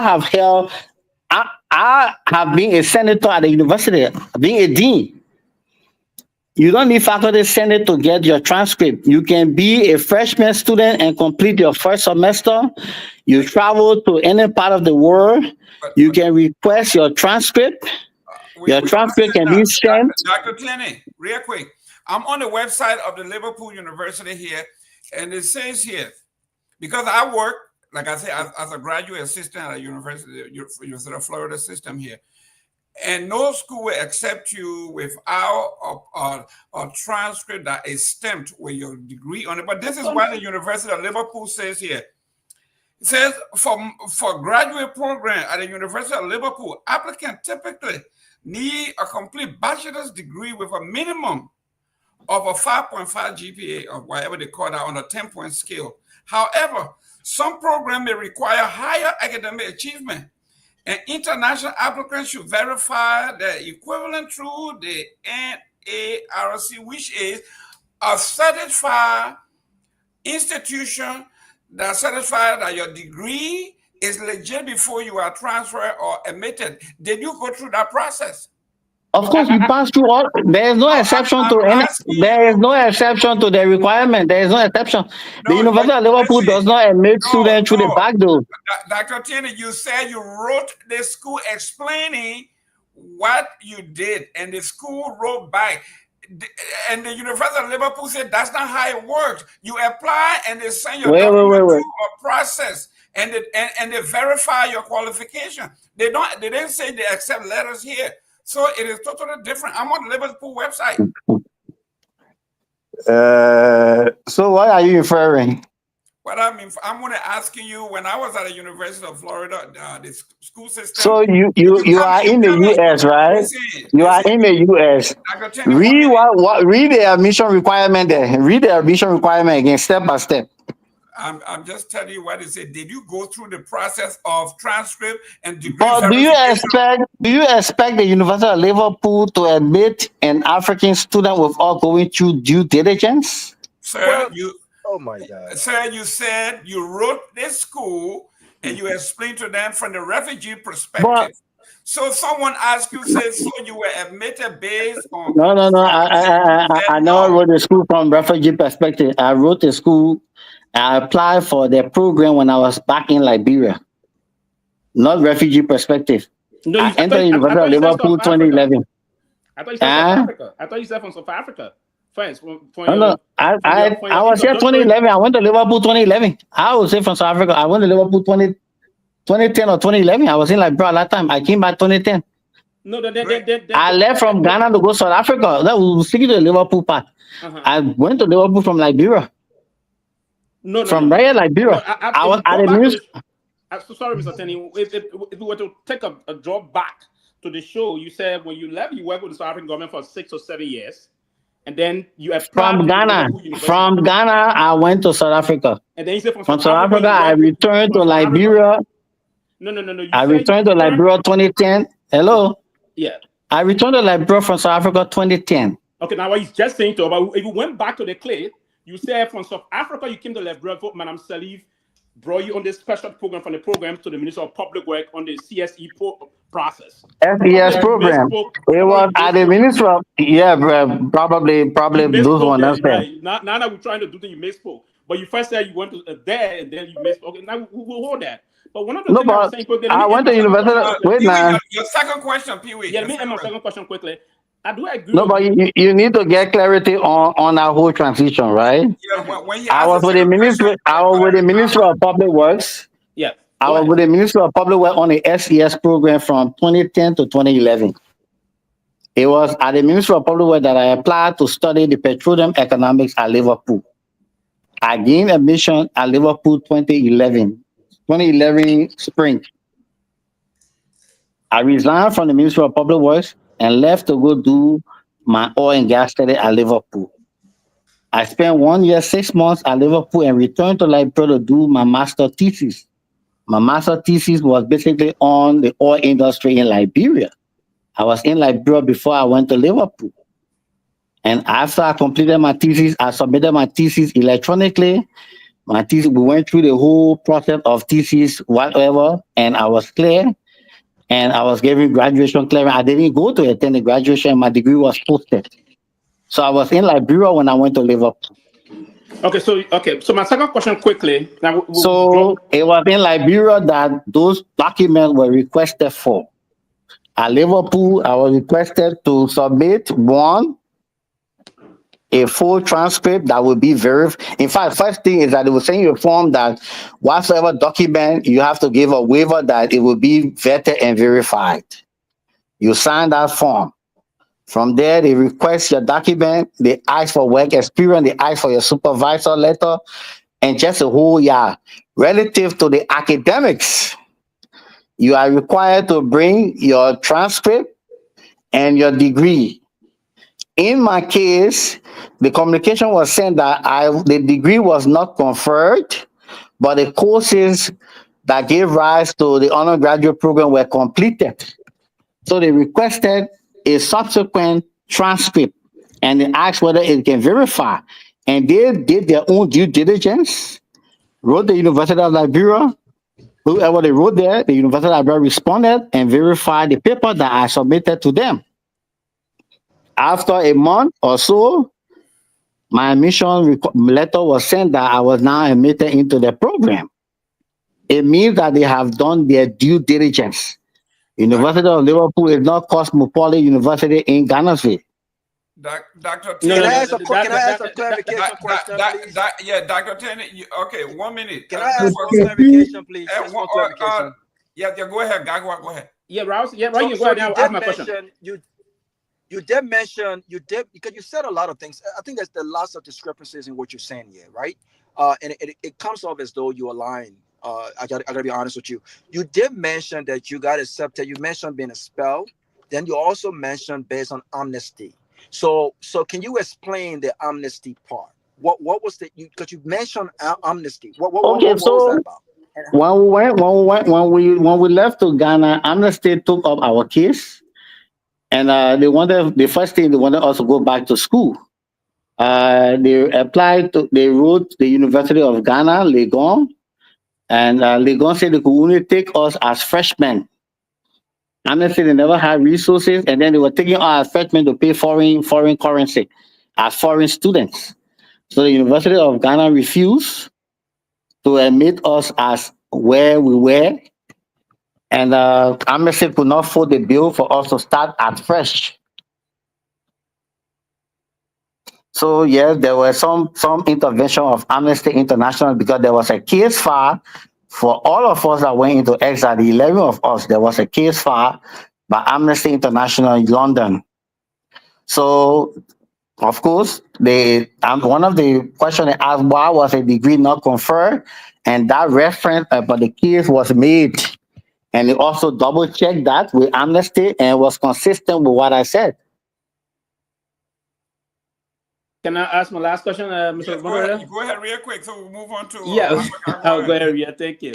So back to what we're saying. So I'm going to pass that move on because before you ask the question, I will think that you will retract the word that it appears that you are lying, because that is something I don't do. I want to retract it. I'm not the one that said you are lying first and foremost, but I don't also disagree with that statement. But I didn't say that. But I don't also disagree with that statement.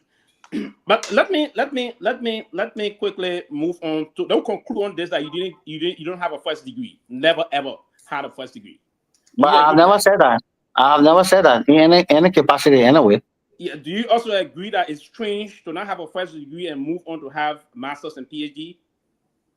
But are you aware that people can have a PhD without a master's degree? No, that just asks you a question. That's when you answer. So I want to draw your attention to the fact that you can do a PhD without a master's degree.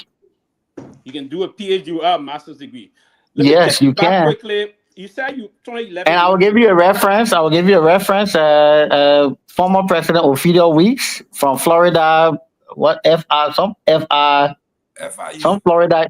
FIU. Her first degree is a bachelor. Her second degree is a PhD. We'll have to do an investigation on that. We'll take that with grain of salt. Let me take you back. So you went to the University of Liverpool 2011, and then after the University of Liverpool, you came back to the country. You came back to Liberia. Is that correct? Yes, of course, yes. And so I resigned from public. I resigned from public works. Yes, and travel. Yeah. Yeah, so it was you went 2011, 2012, so you came back 2013. Is that correct? I spent 1 year, 6 months there, and I came back to do my 6 months here for my thesis. Yes. I may not get the exact time, but I think it was from 2011. I spent the whole 2011 there. I came back 2012, around May, June. Yes. May, June 2011. When did you leave to Nigeria to do this PhD thing we're now talking about? 2013 were the first batch. I was the first batch 2013. I spent my 1 year coursework. Then Ebola came 2014. That caught me up there. We spent the whole year doing nothing, basically just avoiding people. 2015 continued. 2016 we continued. 2017 I completed. So you graduated 2017 from the university? Yeah, 2017 Hamilton. Obafemi Awolowo 2017, I think. My degree is just downstairs. Yeah, 2017, 2018, something like that. 2017. So is it a 3 year or 4 years program? I just want to know. It's a 4 year program. Full time. Actually, they tell you 3.5 year maximum full, but they will not dare you do 3.5 year. They won't. You will do full. For now, I'll come in. Are you for now? Robert, you can go ahead. Okay, I think Robert was it Robert? No, I think Victor Name was next. Go ahead, Victor. Okay. Hey, thank you, Dr. Tenney. It's good to make your acquaintance. Listen, first of all, when I was coming on the show, I heard you talk about your experience on Dr. Alfred N. Ama. And let me congratulate you. I had Dr. Ama at Cotton. I think he taught me biochemistry. So he's a pretty solid guy. So congratulations. I had a question. I know the academic thing is pretty interesting, but I like to shift gears a little bit. Prior to the elections, you released a series of very scathing attacks on what you saw as the malfeasance of the CDC-led government. That culminated into you threatening to expel former President Weah from the party when he conceded the election results to the now president Joseph Boakai. And then I kind of stopped hearing from you, and today I hear you. You got some consultancy now with the University of Liberia.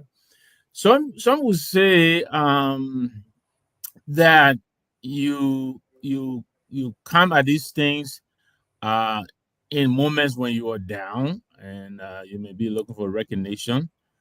I just want to know, where are those efforts that you promised to expel President Weah from CDC? How far have you gone with that? I'm no longer a member of CDC. I see. I resigned almost a year ago. Okay. Thank you. That'll be all for me from now.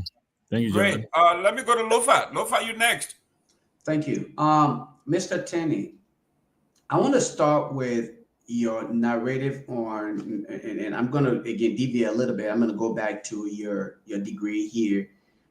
You made mention of the fact that, okay, your degree from the University of Liberia, correct me if I'm wrong, was not. There's no degree from the University of Liberia. Okay, so it was not conferred, but you still, I guess you wrote and you were able to state why that was the case. Can you give us a summary of what was stated in that explanation that was submitted to the university you attended as to what may have caused you to not have obtained your degree from the University of Liberia, because it is alleged that you were expelled? Can you give us a summary of what was stated? Just an overview of what was stated in that explanation so that we have an understanding as to why you were considered, because I mentioned that it was based on sympathy and you said, no, it wasn't. So can you give us a summary of what was stated in that explanation? Well, I was not furnished with the information between the University of Liverpool and the University of Liberia. What I do know is that the University of Liverpool contacted the University of Liberia to verify the transcript that was submitted to them. Well, the only communication I received was from the University of Liverpool to me that yes, your transcript was valid from the University of Liberia because they have attested. All the other conversation between them, all the other communication, they never share with me. Well, the information concerning amnesty, yes, because I told them the reason why the degree was not conferred. So they did pass that through amnesty, and amnesty confirmed that yes, we were forced into exile and what have you. Yes. But the communication between the University of Liberia and UL University of Liverpool, I don't know what kind of conversation they had. Okay, but yes, I was a meeting. Lofa, real quick, doctor, you said you said real quick. You said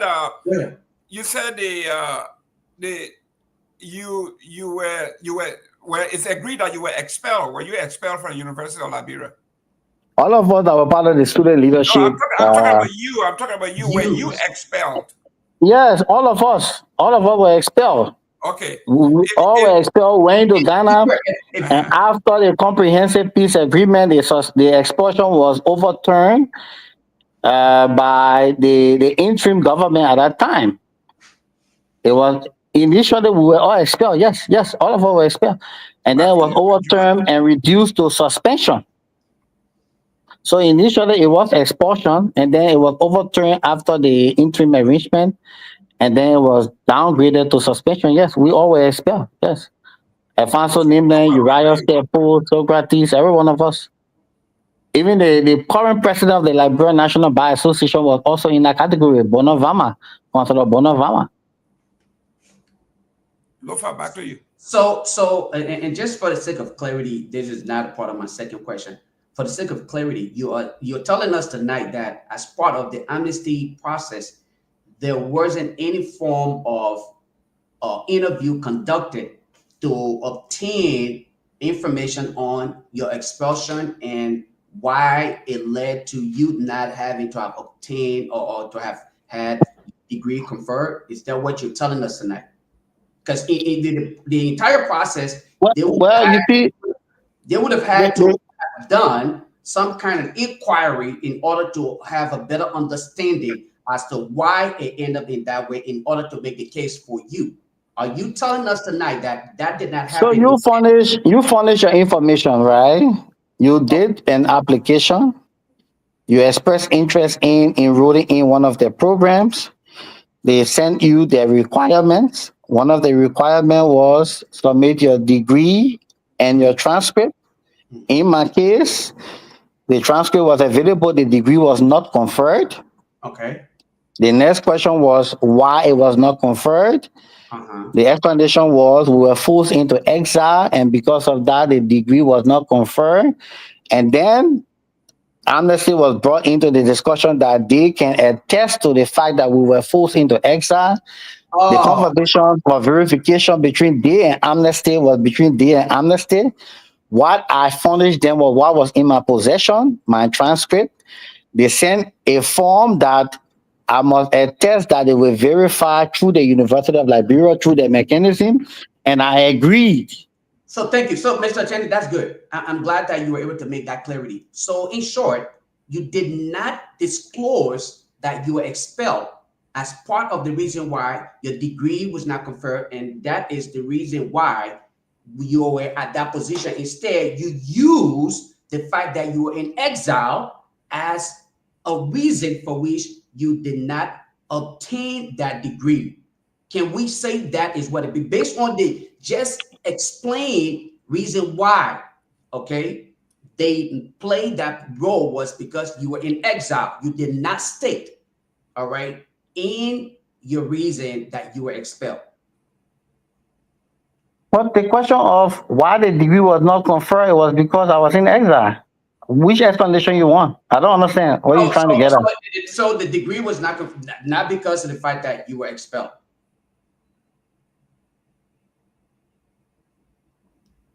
I'm still not following your pattern. Okay. I'm sorry. Maybe I may be speaking a little too fast. I may be speaking a little too fast for you. I'll slow down a little bit. Okay. I reiterate. Help me understand in your summary explanation. What did you tell the entire amnesty program the reason for which you were not able to obtain the degree from the University of Liberia that you consistently... Sorry, my line got broken, so I didn't get your part. What are you saying? Okay, let's move. Let's go to the next question. I'm sorry. Let's go. No, I want a question because somebody was calling me and I couldn't get you. That's why. Okay, no, there's a lot of other people on the line. Let me not hold us all hostage. Okay, you consistently... I'm enjoying the conversation. There's no hostage. I'm enjoying the conversation. Well, it's very good. I'm pretty sure you are enjoying the conversation because it gives you a little bit of the publicity you seek. But here's what I want. What do you mean publicity? And now you are going off tangent. No, I'm not. I'm just saying. No, I see. Okay, so let me get to my point. Whether or not you consider it me being going off tangent, you can say how you want to say it. But let me get to my next question. You supported the candidacy of President George Weah. Is that correct? And at what point did you see President Weah as being competent to serve the people of Liberia? And at what point in time did you realize that he was incompetent as compared to what you consistently speak to, being very denigrating in all of your utterances and referencing him to the extent where, I would not want to speak to, but you supported him. You, again, not only did you support him, you worked for him until you were referenced incompetent to maintain the position you had, and then you became very vocal. I was referenced what? You incompetent. Who referenced me incompetent? Those you work for. Go and ask those who you work for. They reference you as incompetent because you were not able to perform. You performed according to information provided, based on information provided. Okay, it is alleged. Provided by whom now? Because it is alleged that you performed. Hold on now. Let me land. It is alleged that you performed dismally, and based on that, because of your ego, with the assumption, again, you want me to explain, I will do that for you. Based on your ego, with the assumption that you served, in quotation, as an instructor at the University of Liberia, so no one else should be above you. Anyone who went through the rank and files of your, instructions or your tutorial opportunity should not serve above you. So again, that shows that you perform the way you perform. I want to go back to my actual question and not to going back and forth. Yeah, where's that question? The question here is, at what point in time, Mr. Tenney, did you realize that President Weah, as you have stated consistently, that he's incompetent and was not worthy of the position he served? Well, let us set the discussion in context, right?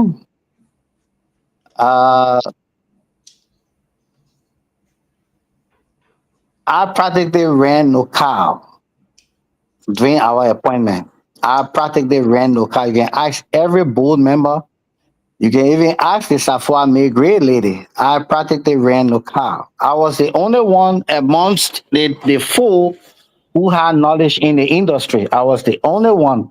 So when you say incompetent, then either you are getting your information from the wrong source. I practically ran the car. I was the brain behind the car. So that's the first context. We also supported from 20. I joined the CDC 2010. When I came from exile, 2010, we joined the CDC. And at that time, we were a member of the opposition.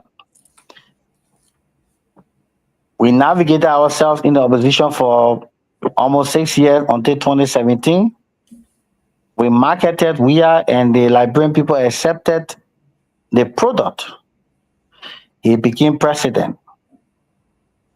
1 year plus after his presidency, I resigned. It means that I spotted deficiency 1 year plus. I spotted deficiency, not just deficiency, but gross deficiency. And I did an honorable thing. When nobody could be fired on a WIA, when nobody could be touched on a WIA, I resigned. We had never had a capacity to dismiss me. He couldn't dismiss anybody for the matter of fact. As a matter of fact, I was one of the brain behind the whole CDC. As a matter of fact, I am the only brain behind CDC. Oh, wow. Thank you. Okay. If you want me to go to that extent. Thank you very much. Honorable Tomalin George. I mean, apart from Ahmed now, I don't think Ahmed said member of the party. That is an audacious claim, dog. I will let you guys handle that part. Everybody have their own opinion. Everybody have Tomalin George.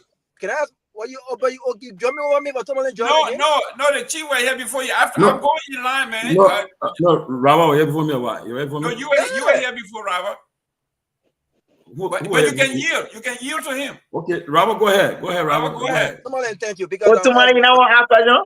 I will ask my question. Please don't stop the show, please. This man just got here now. He wants to start trouble. Go ahead, Robert. Listen, I gotta be honest with you, Doc. I gotta be respectfully and blatantly honest with you. You've been very incoherent, right? And I think that's the reason why there have been follow-up questions. I don't think there are people here who are against you. I think I've used the word lie because it comes off as if you are hiding something and you're misleading. One thing you said, when Lofa pushed you on, what was the cause for the incompletion of your degree? You said 1 minute you did not complete because you were expelled for political reasons. Next, when pushed further, you said because you were in exile. So, Tomalin George, apparently the ability to understand English is difficult. Well, 1 second. When you say I did not complete not Tomalin just speaking. This is not Tomalin George. Now, Rava Garguah. Yeah. So yeah, but unfortunately, I may need a moderator. There was no point. Dr. There was do not state what was not said. Then you are going offline. This is my turn. But I think the language to our comrades is not nice. Yes, you were. I think Dr. Turner, you are the guest in the house, and this is our house. We have accorded you tremendous respect when speaking. We have not Yeah, so interrupted you. you should maintain it One by second, stating the facts. sir. You can debunk the facts after I've landed. You will not interrupt me. You will allow me to ask the questions so that the audience understand my question to you, and they also understand your response uninterrupted. So can we establish? So let us set the ground rule. Do not The ground ask rule has a already been question set. based The on ground rules have faulty been, premise. You sir. cannot You will ask a not, question based on faulty premise. Dr. Turner. Go ahead, but You don't would set not a tell me, bad premise because it will put me in a difficult position to answer. Dr. Turner. You would not dictate to how I ask the question. I will ask the question, and you will I respond. can tell you not to ask a faulty question. Of But course, I can do that. that would be in your response. And Mr. But Moderator, can you come please on a protect? fair line. It's not by our age. It shouldn't be on your Can age. you Garguah, protect go me? ahead. Talking about No. What we're the not going to do, Dr. Turner, what we're not going to do is be disrespectful to each other. And I have accorded respect to everybody. You are interrupting me without allowing me to ask my question. When you That's not disrespect. Dr. Tenney, he has to rest, and then you come in. Robert, go ahead with your question. You have to. This is not profession. You're a professor. I mean, this is how you interact with your students. This is not. That is considered respectful. One second. As a professor, you have to conduct yourself accordingly. This is a public radio. Don't tell me what professor can do. my friend, well, you should set the example. You should be an exemplary of what you teach. All right. So again, I think you've been incoherent because again, you said you did not complete the degree because you were expelled for political reasons, and then once pushed by Lofa, you said because you were in exile. So I don't know what is it.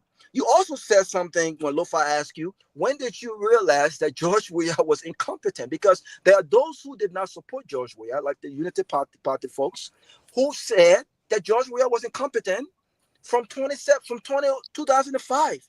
2017 did not change that for many of these people. So as a professor, I think Lofa's question was, when did you realize that George Weah was incompetent? I'll tell you why. I will tell you when you realize George Weah was incompetent. I think you realize George Weah was incompetent when George Weah failed to serve your ego, that because you're a doctor and you are a professor, and because that the appointed CEO of NOCAL could potentially be your student, you felt hurt. It messed with your ego. And you also went to a meeting where you accepted an explanation that in 6 months, there will be reshuffling. And guess what happened? When the reshuffling did not come as expected, it also hurt your ego. I think that's what inspired your resignation. And it also motivated your attack against George Weah, because these attacks did not start until you did not get what you wanted. So again, you have been so incoherent. But let me ask you this question. Let me ask you this question about access. Would you agree? My brother Ahmed asked you, no, I think it was Sylvester. We're talking about access as a former employee. You said, well, I did not have access, but not to the records. Now, let's assume that Liberia is just a poor country with no structure and no system. If you have access to records, right, to academic records, and you will no longer work for that institution, what gives you the professional and legal jurisdiction to share anything about any student as a former employee?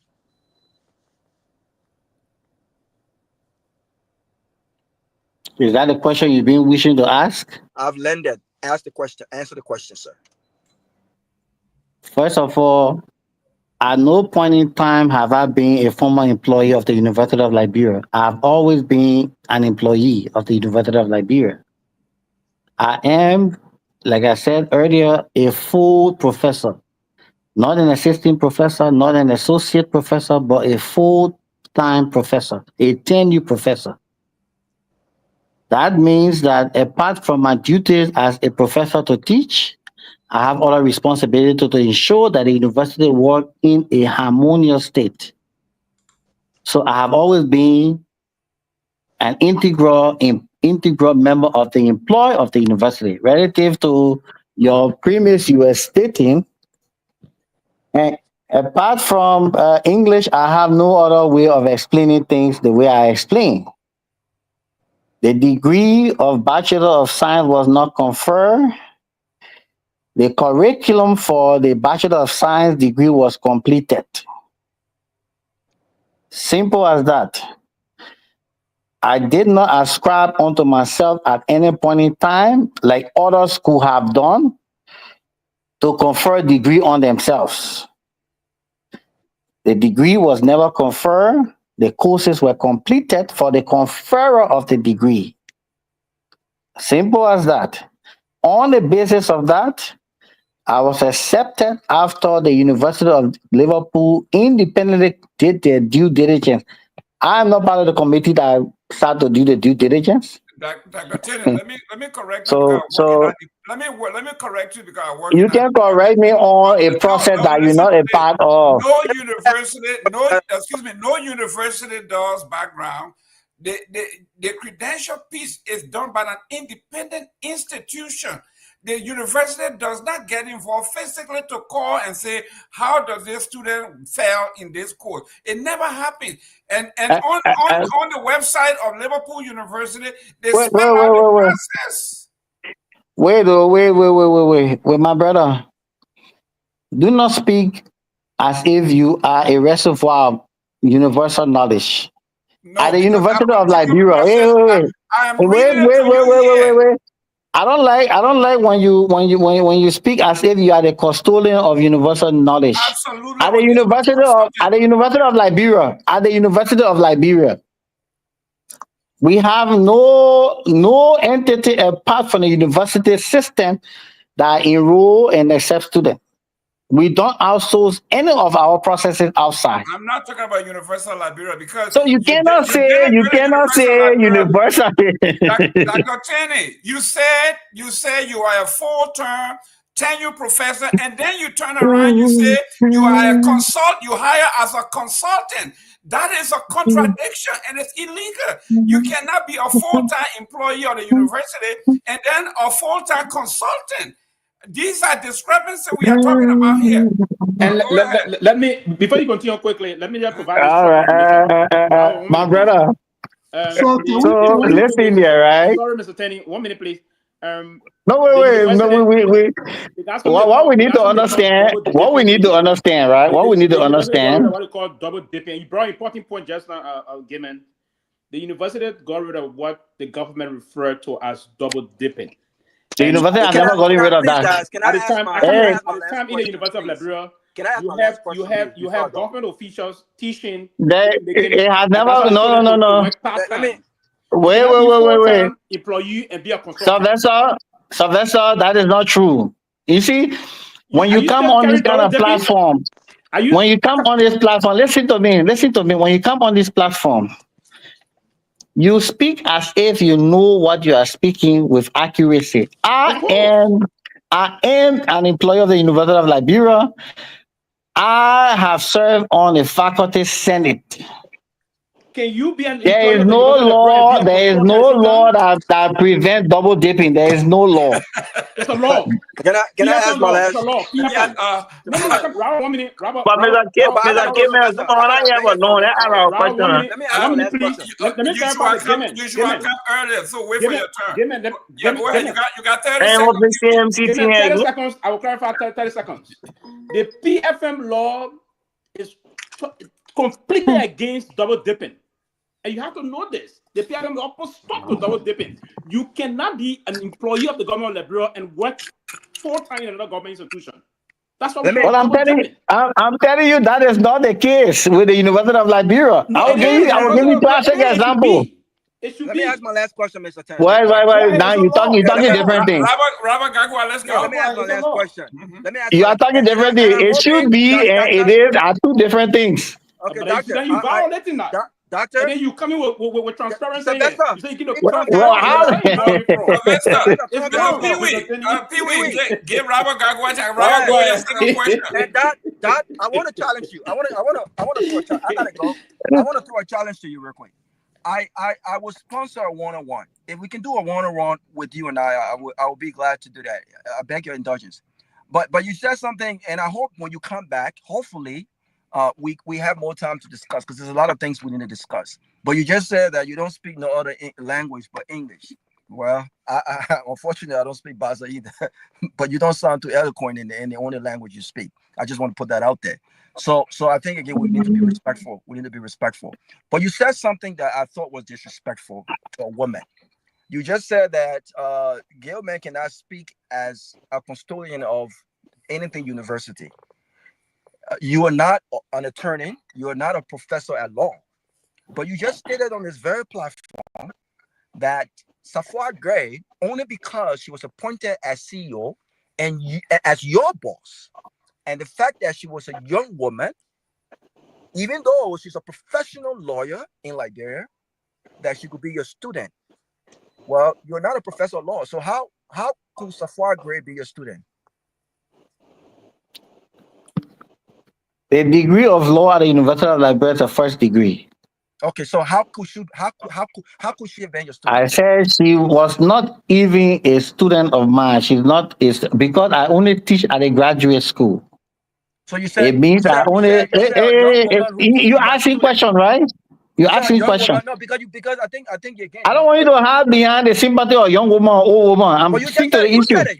I didn't say it. I'm repeating what you said. Yeah, so I'm telling you that I only teach at the grad school. I only teach master program. So how could she have been a student? All of our training is at the undergraduate. She only have undergraduate degree. So how could she have been she's not even a student of mine. So how could she have been your student? You just said that. I didn't say that. You said she could be your student, basically diminishing her role and her qualification as to why she was appointed or why she should not have been appointed CEO over you, the professor, the doctor, and the one with the most experience in the field. So my question again, how could she have been your student?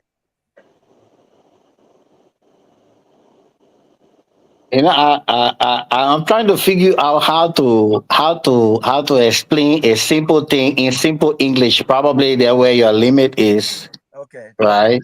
All right. So bad. Let me ask you. No, Hamed, 1 second. Exactly. Mr. Kamara, you just got here. Yeah, well, you gotta take control of the show, Mr. K-Man. Kamara, Because one of the panelists going back and forth. Mr. Kamara, we were not going to bring you on. You just got on 5 minutes ago. You're talking about keeping control of the show. Mr. Robert Garguah, you done with your question? Just 30 seconds. 30 seconds. Again, I think if anyone on this show tonight have exhibited limitation, Dr. Turner, it will be you. Because again, you have been incoherent, explaining something that should be as simple as spell, Elsa, and anything else that relates to your degree. I think you've been very, very limited on that. And I think you've displayed that. So I don't think you have the moral compounds to talk about limitation or anything of that sort. But again, it's great to have you on, and I'll follow the show. Thank you. Dr. Tierney, if I may have just 5 seconds. Yeah, 1 minute. Dr. Tierney, I was just about to ask this question to somebody. Asking you. Moderator, asking plenty of questions. Excuse me. Yeah, I know. You ask this question. I'm trying to read a comment. The comment says here, law degree is not first degree as a doctor. Mr. K-Man, can't see in the comment. That is true. Law degree is in the comment. No, listen. Mr. Kamara, you just got here. Wait for your turn. You just got here. You shouldn't be coming to class late. We shouldn't even allow you on. Dr. Tierney, can you answer that question? Why did you say, or why did you refer to the law degree as first degree and you teach graduate program? So go to the law school, you should have a first degree before going to the law school. Exactly. Yes. Law degree, not first degree. The degree of law is LLB, Bachelors of Law, where they say in Latin. Right. But to get you ask a question or you want to answer for it. The LLB degree is a first degree. It is a first degree. First degree of law, but not first degree. You see, you're splitting hair here. It is not a first degree of law. Thank you. Come on, go ahead. Come on, your question. Can I go ahead? Excuse me. Your law. She had a first degree. Come on, hold on. Abu, wait. Abu. Yeah, go ahead. So, Dr. Tony, let me start by saying that I understand after a while, when there were limitations at the university and they started encouraging other professionals to teach there, it became acceptable that you could be paid even if you're working somewhere else while teaching at the University of Liberia. So it became a common practice there. But you are noted. You register a lot of issues with the weird government, calling it from being corrupt to incompetent. Why you hiding behind your? I'm sorry. You reading note? No, I'm sorry. I don't need to read note. So yeah, you are on record for calling the weird government out for corruption, for incompetence, for all of those things. But it is a fact today that almost all of the things you highlighted as ills in the weird government, we see that perhaps a double fold in the Burger government. We start with, for example, 20 million was given initially for some road repair work and stuff. Of course, there's no here, no there. Less than 3 months before the government came into power, it took close to 500,000 from Social Security for car. The issue about the yellow machine that became controversial, of course, the intent, you agree, has some intent to steal, to corrupt. So on that scale, having now been considered so vocal, where is the voice? Where is Lester Tenney? Where is that voice who want to identify and highlight wrongs in society? Why is he silent on what is happening in the country today?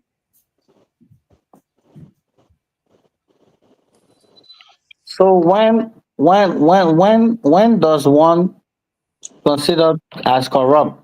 Isn't it through either an audit process or a whistleblower that is backed by facts, right? Yeah, but some of these things are there any audit on this government that specifically highlight fraud or corruption? So you see, you don't expect someone like me to evaluate a regime without empirical evidence. As compared to the Weir administration, there are countless reports of audit highlighting improprieties. Until we can have a conclusive evidence from the General Auditing Commission indicating corruption, we will remain silent. Because we are driven by empirical evidence or data. With your training in economics in the financial, you agree that audit does not necessarily mean guilt, except to. I'm not saying you want. That's what I'm saying. You cannot expect me to accuse a person of corrupt without evidence, and that evidence must be through an audit, a credible process. Audit does not necessarily mean you have committed wrong. Audit can highlight the right. To that, you still won't do that? But now, give me the moderator again, interrupting again. The Public Works Minister admitted. Mr. Gimmer, can I come in quick? Please? Yeah, Mr. Gimmer, you the moderator.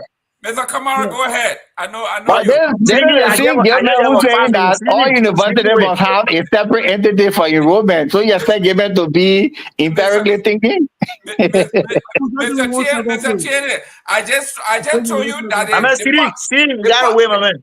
The Public Works Minister. No, I will soon go, my man. I will soon go. The Public Works Minister appeared before the Senate and admitted.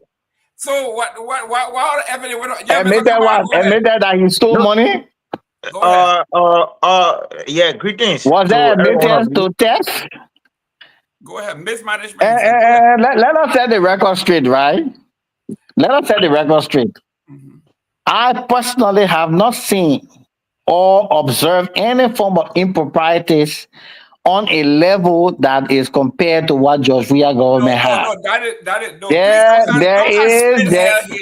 You either see it, don't. But that'll give me you have a chance to ask our question. That'll give me. Mr. Tierney, I won't allow you to do this. Mr. Tierney, but it has not risen to that level yet. I will not allow you to do that because we are too intellectually aware. Go ahead, Kamara. Okay, so good to see you that are lesser tennis. it's no doubt that you're one of the brightest in your generation. And I want to applaud you for being a patriotic citizen. You can be an integral part of an institution and then criticize. And that's why you did in the CDC. Unfortunately, they resisted it because they don't like people who tell them the truth. But quickly, what do you make of our government, the Unity Party government out of CDC government? Lawyer. Well, you see, to compare the CDC government with the Unity Party government is like comparing heaven and hell. I think the two entities are diametrically opposed.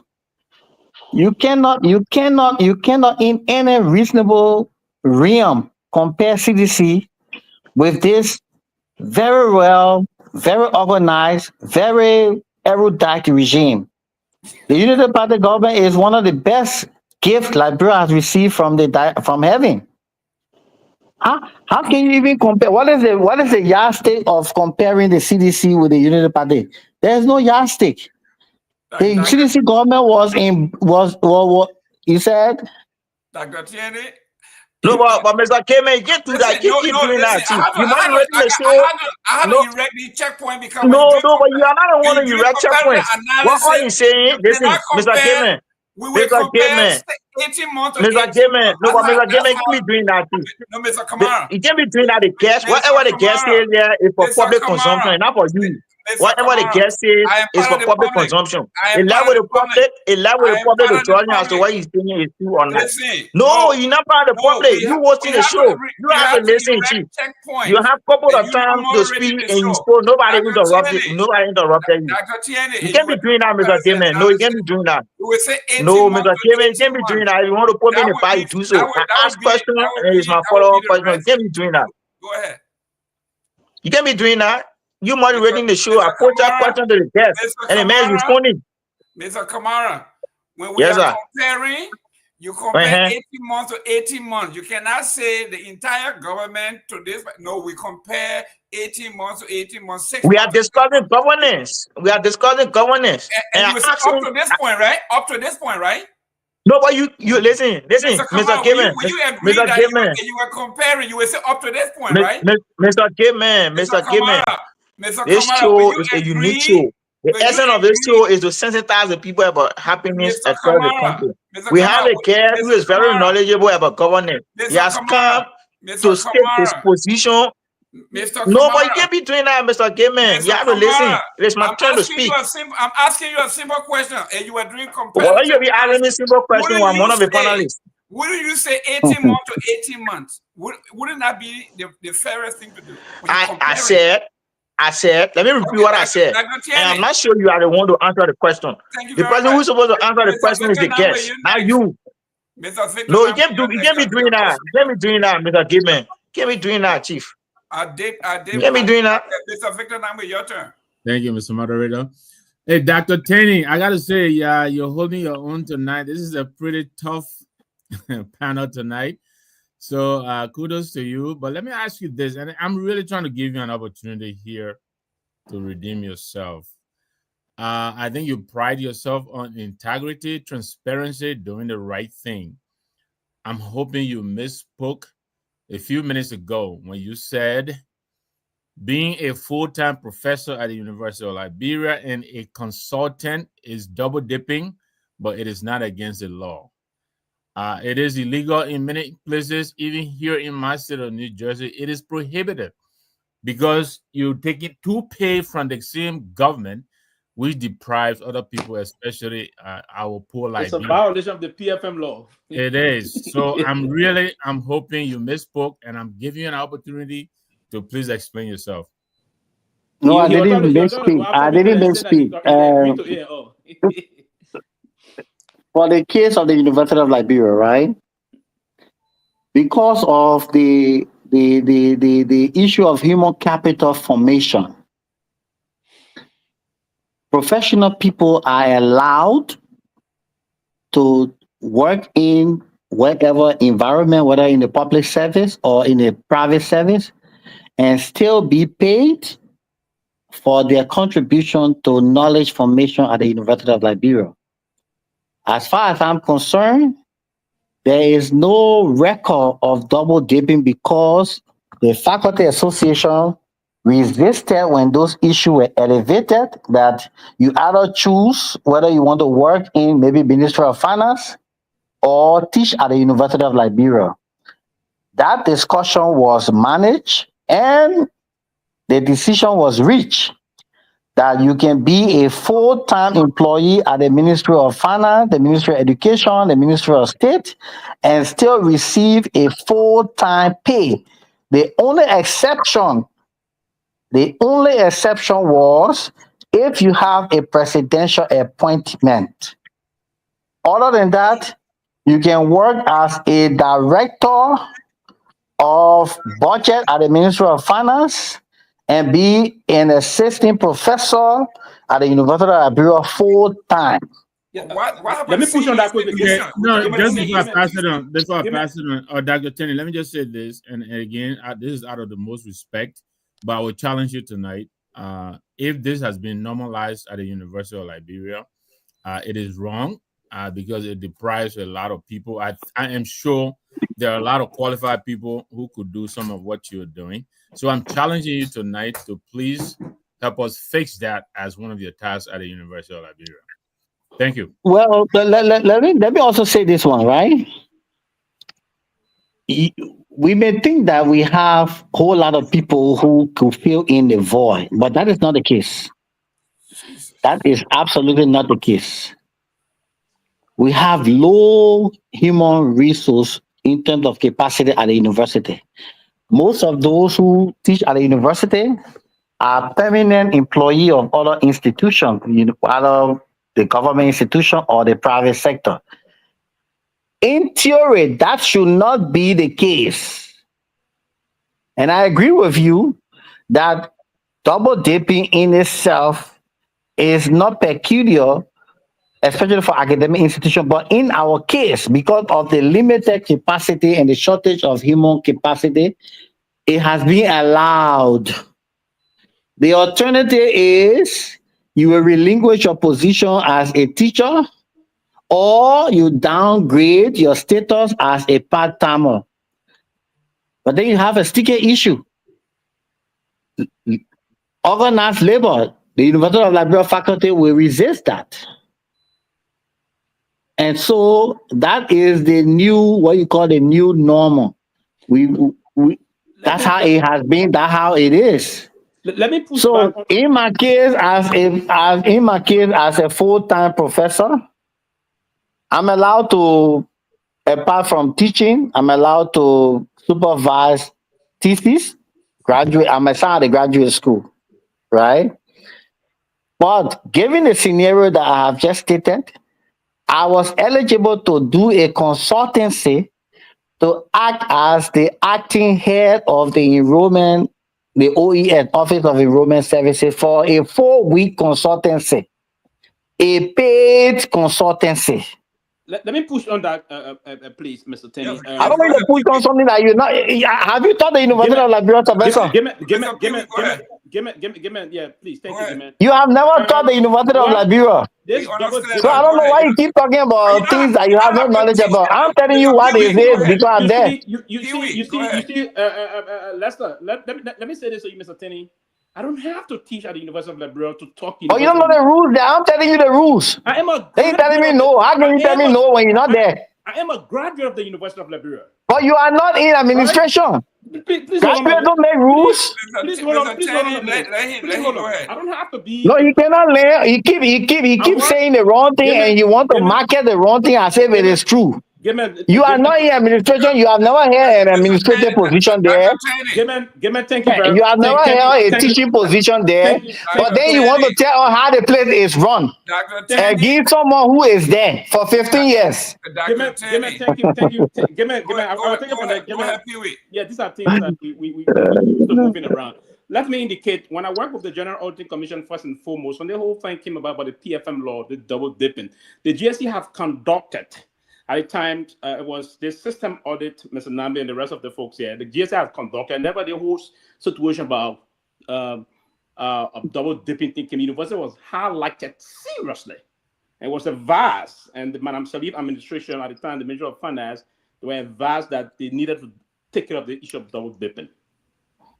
At the time, even following this whole issue, when my late father served as dean of the General College, it was part of the responsibility also to look into those matters as to people that were full-time employee of the university. And then the option was those full-time employees of the university will have to take on part-time courses. It was at the time the recommendation came, you would take a part-time course. For instance, if you are there as a teaching assistant or assistant professor or part-timer, you're going to be paid $100 per course. $100 per course. I helped my dad did some administrative function for him when he was stayed there as dean of general studies, right? So $100 per course for those that were involved in because if you got a permanent employment with the government of Liberia, you cannot also take another permanent employment with the University of Liberia. So those needed to switch to part-time. That's what the law says. They started to root out. The first order the university did, the university found out that there was serious double dipping at the University of Liberia, and they projected that way moving forward. For him to also come out, and that's why I cited the PFM law. I didn't just cite it all of you. I cited the PFM law. Beyond that, he is an employee of the University of Liberia. An employee of the University of Liberia being a contractor. That's a contradiction also. How do you take a consultancy with the University of Liberia when you are in the full employment of the university? You see, the process about what we come and talk about equity, we all listen to you sometime and come high on Mr. Weah and the rest of the other folks. But to indulge into things that give the PFL law. things that are in the law of the country and you violate it, you come to justify it. It's a serious problem. So I just want to come back and say to our folks, the PFM law is clear and double dipping is not encouraged. If you are indulging into it at the University of Liberia, you undermine the very law. Let me take you back quickly. If you make that statement on university campus, they will throw stone at you and chase you away. No, but it's wrong. But doing it is wrong. I'm not going to throw stone to get there, but it's wrong. Don't lie. It's wrong. Okay, it's wrong. You see, it's not about me saying it. You see? Okay, so when you make it, I come on. Let me end it. So for the record, I do share the belief of Sylvester, right? The law is clear on that, yes. Which law? But thank you for your narration. The PFM law is clear on that. Oh, I thought you just told there were no law. But because I justify it, I told you how the other thing is they pay money. You just said there were no law. I didn't know about it. You know what he wanted to do just like he said, you need to teach. I don't have to teach. I served my father when he was dean there. I work along with him. I understand the university very structurally. But let me take you back quickly, Mr. Tenney, about this issue. Do you have, by any chance, quickly, do you have any family tie with the current president of the Republic of Liberia?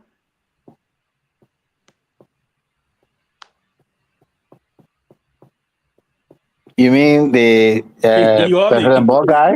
Yes, the current president of the Republic of Liberia.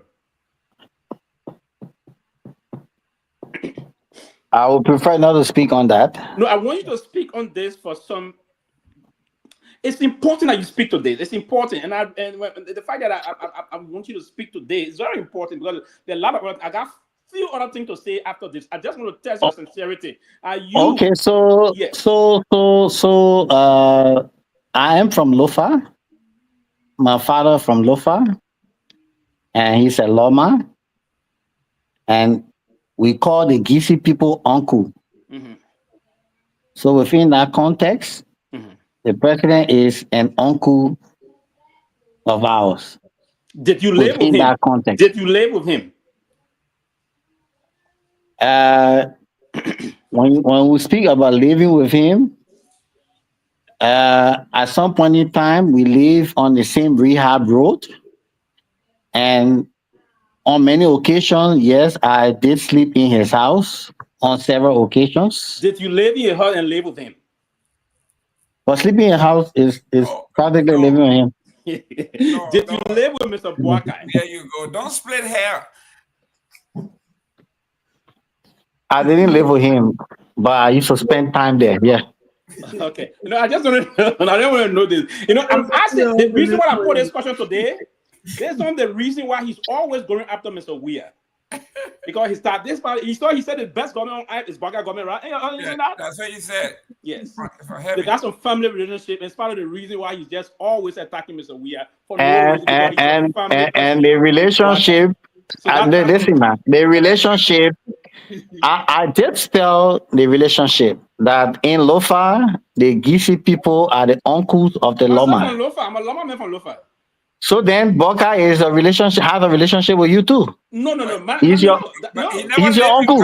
I'm not living in house. Okay, there you go. He never slept there, never lived there. Amen. He didn't feed me. Amen. Amen.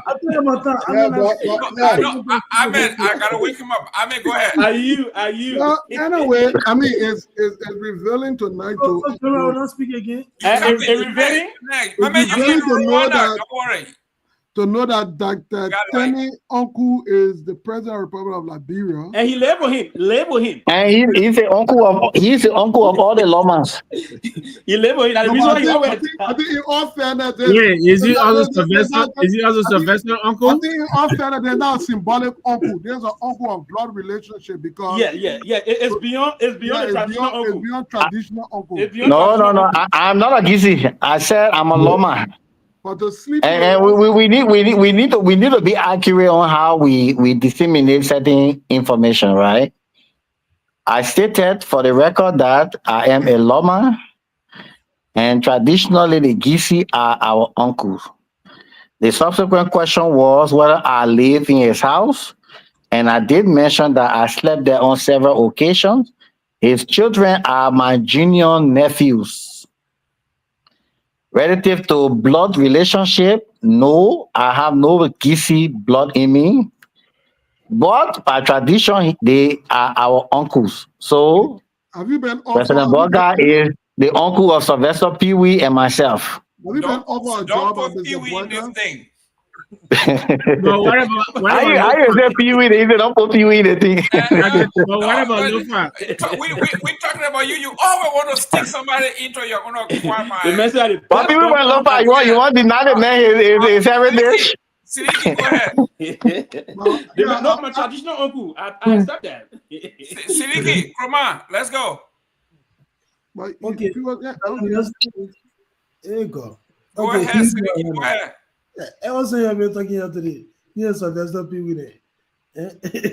So that the Lester Tenny. I time to turn and talk. Yeah, so I don't want to talk about the Nima election and other things. Let's just thinking on the Boga relationship thing. Yeah, we got 40 minutes. We'll go to the other side. Don't worry, we're going there. Go ahead, come on. The attorney, you spoke about getting evidence before you criticize the Boga administration. And I just, I found that statement to be kind of contradicting. But the best government ever. You mentioned on the show that this Torgbean came to your office to ask you to clear him up so he can graduate. You narrated that entire story. So you don't need anybody to give you any evidence about that fraud. No, I had the evidence. The evidence was his record. I had the evidence. Thank you. And Torgbean is a director, I don't know, assistant director to Inspector General. Inspector General, which he was appointed by the president. And you pretended at the beginning of the show to say, I don't even know if the president appointed him or the minister. Just because you want to avoid that. And I said I am not sure whether the Inspector General position is an appointment or an internal appointment, a presidential appointment. I'll be honest with you, I really don't know. I don't know whether he was appointed by the president. I don't think so. I think you know, but you choose not to. How will you think how can you think for me? Because you narrating this story tonight on the show. We've never seen you. I personally follow you. You can talk about Samuel Gray in the making injury when you guys are together at the University of Liberia McGill, how the men used to make fire in English. You can talk about all of that. But I've never seen you talk about Torgbean.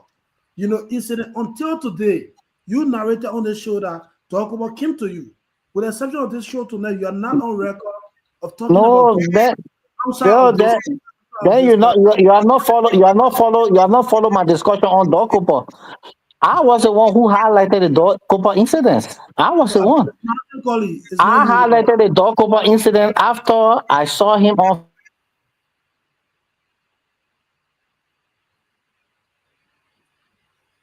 Wow, I think it's network is crazy. A little bit that is being harmonized. But listen, Dr. Tenny, listen. I think that part from you people. You don't give me You 5 know, seconds. so I was the one who highlighted it. So it's not possible that you say you have not heard me. I flagged the issue. And the only reason I flagged it was because I saw him posting himself on Facebook. And I remember his face very well. So I played my part to ensure that the degree was revoked. I played my part. I have not appointed him as Inspector General.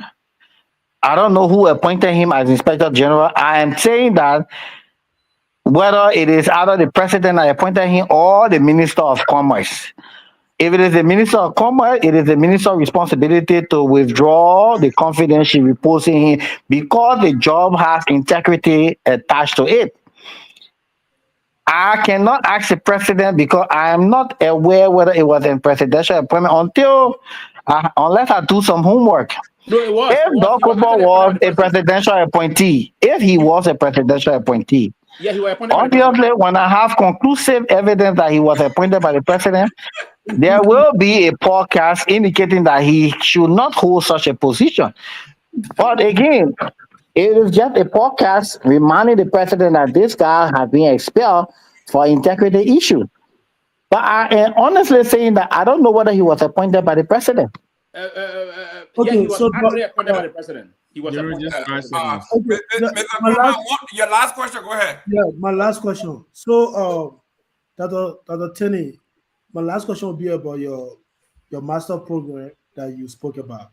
So I just want to know because after listening to everything, you said at one point you were suspended, so you could not, graduate, but you completed the courses. So the transcript you submitted to your master program in Liverpool, as you mentioned, who gave you that transcript? Is it the University of Liberia? Yes, of course, the University of Liberia. Yes, you can get your transcript if you want. Dr. Tierney, no institution takes transcript from you. You know that. No institution takes transcript from students. You know that. Thank you. It has to be an institution to institution. Where in the world will you personally take your transcript to a graduate school and give it to them? It doesn't work that way. So, Mr. Gibman, right? Yes. Mr. Gibman, if you want to enroll at the University of Liberia and you come from Nijada University in Freetown, the University of Liberia will, assuming you have not completed with degree and you want to continue, the University of Liberia will request the following documents. Those documents will be presented to the University of Liberia, and the University of Liberia will use those documents to conduct due diligence. Who does the presentation? The individual. How do you do due diligence on something you don't have? How do you do it? Dr. Tierney, please. We know better. Don't come and do this, man. Yeah, Jerome. Yes. Dr. Tierney, I have a correction here. Well, first of all, I disagree that you hand deliver your transcript. Usually, it is sealed. It is not hand deliver. You use the British embassy. Exactly. So you don't deliver it yourself. But listen, let me say this. I'm getting a lot of texts on the double dipping, and especially one of my highly regarded business owners, friends in Liberia. Yeah, I don't want to mention the double dipping thing because I am not the author of the law. Let me speak now, Dr. Tierney. Give me a second. So my friend is telling me that double dipping is when you have two full-time employments. In your case, I believe you have a 4-month consultancy, especially 4 weeks. Okay, I thought you said 4 months. Okay, but in any case, it's a short engagement, and my friend is saying that is also it could be permissible. So I wanted to make that clarification. So double dipping is considered 2 full-time engagements and not 1 full-time and 1 temporary engagement. I think the veteran gave me that. Thank you for the. Can I come in now? No, listen. Dr. Peabody, go ahead. Look, I wanna switch to something else here. I don't know if okay, but I'm interested in hearing Dr. Tenney import into the recent election that was held in Nima. We had Edith Gongloe and we have Samuel Koga. That we had different leaders, political leaders endorsing uh, Mrs. Gongloe, and then we have another leader endorsing Koga. How do you look at it? Okay, we have President Selig, President we have others that endorse, and then we have Koga.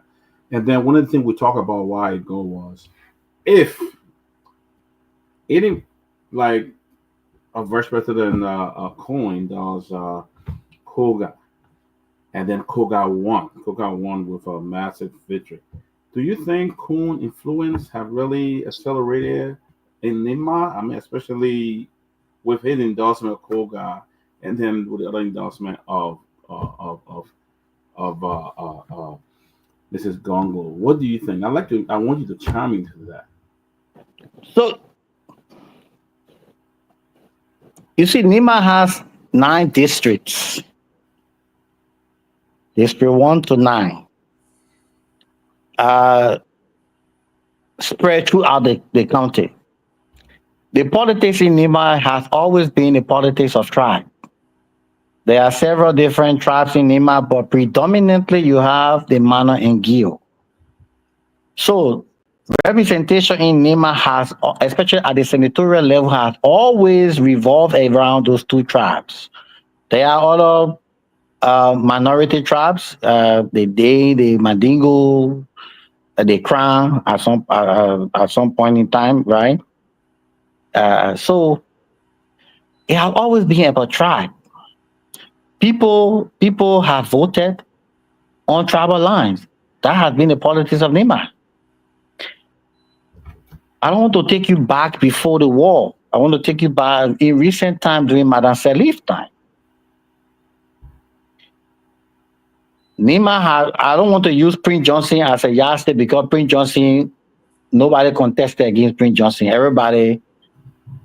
Prince Johnson was a common denominator, right? But in the 5 districts, 4 of them are minor districts, 1, 2, 8, and 9. 1, 2, 8, and 9.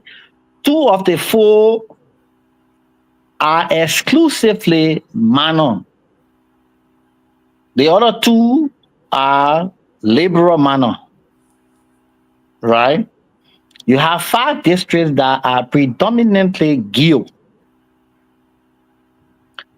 Let's go as recent 2011. In 2011, Groupie entered the race and was brought by Prince Johnson. Groupie is a Gio man. He contested. In that election, you had Edith Gongloe there. I think you also had Dolphus Dolo was in that race. Justice Bese was in that race. I think 2011, 2014. But these people were in the race, right? Before she entered the race, she was superintendent of Nima County under Madame Salif. Madame Salif had told her not to run in the election because you had 3 different, I think 2 or 3 different candidates from the minor tribes. And it was not politically sensible for her to enter a race with 3 minor. Yet, she disobeyed Madame Salif and entered the race. Groupie defeated her. You had 2 senators, but from the Gio belt. 2 senators, but from the Gio belt, Groupie and Prince Johnson. 2014, she decided to contest again. This time round, she contested and she won the same 4, all of the different elections the 4 elections that she lost. One thing was constant about her. She won all the 4 districts of the minor belt.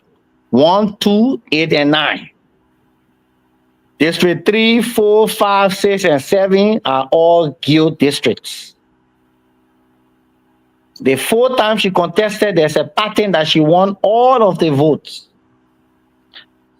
2024, we in 2025. The 2024 was the election I brought in Nyan Twan, right? I believe so. Nyan Twan is a minor man. Senator Prince Johnson had brought in Groupie, who is a Gio to contest. Jeremiah Kuhn, being a unifier, decided that, look, we cannot have a county with 2 majority tribes and 1 tribe representing the county. We need to diversify and have a pre-2000 Senate where it was always with a Gio and Mano. It was Jeremiah Kuhn who went against his political godfather decision to support Groupie, and he decided to support Nyan Twan. Jeremiah Kuhn is a Gio man. Yan is a Mano man. That in itself was a serious political risk that Kuhn took, especially with Prince Johnson.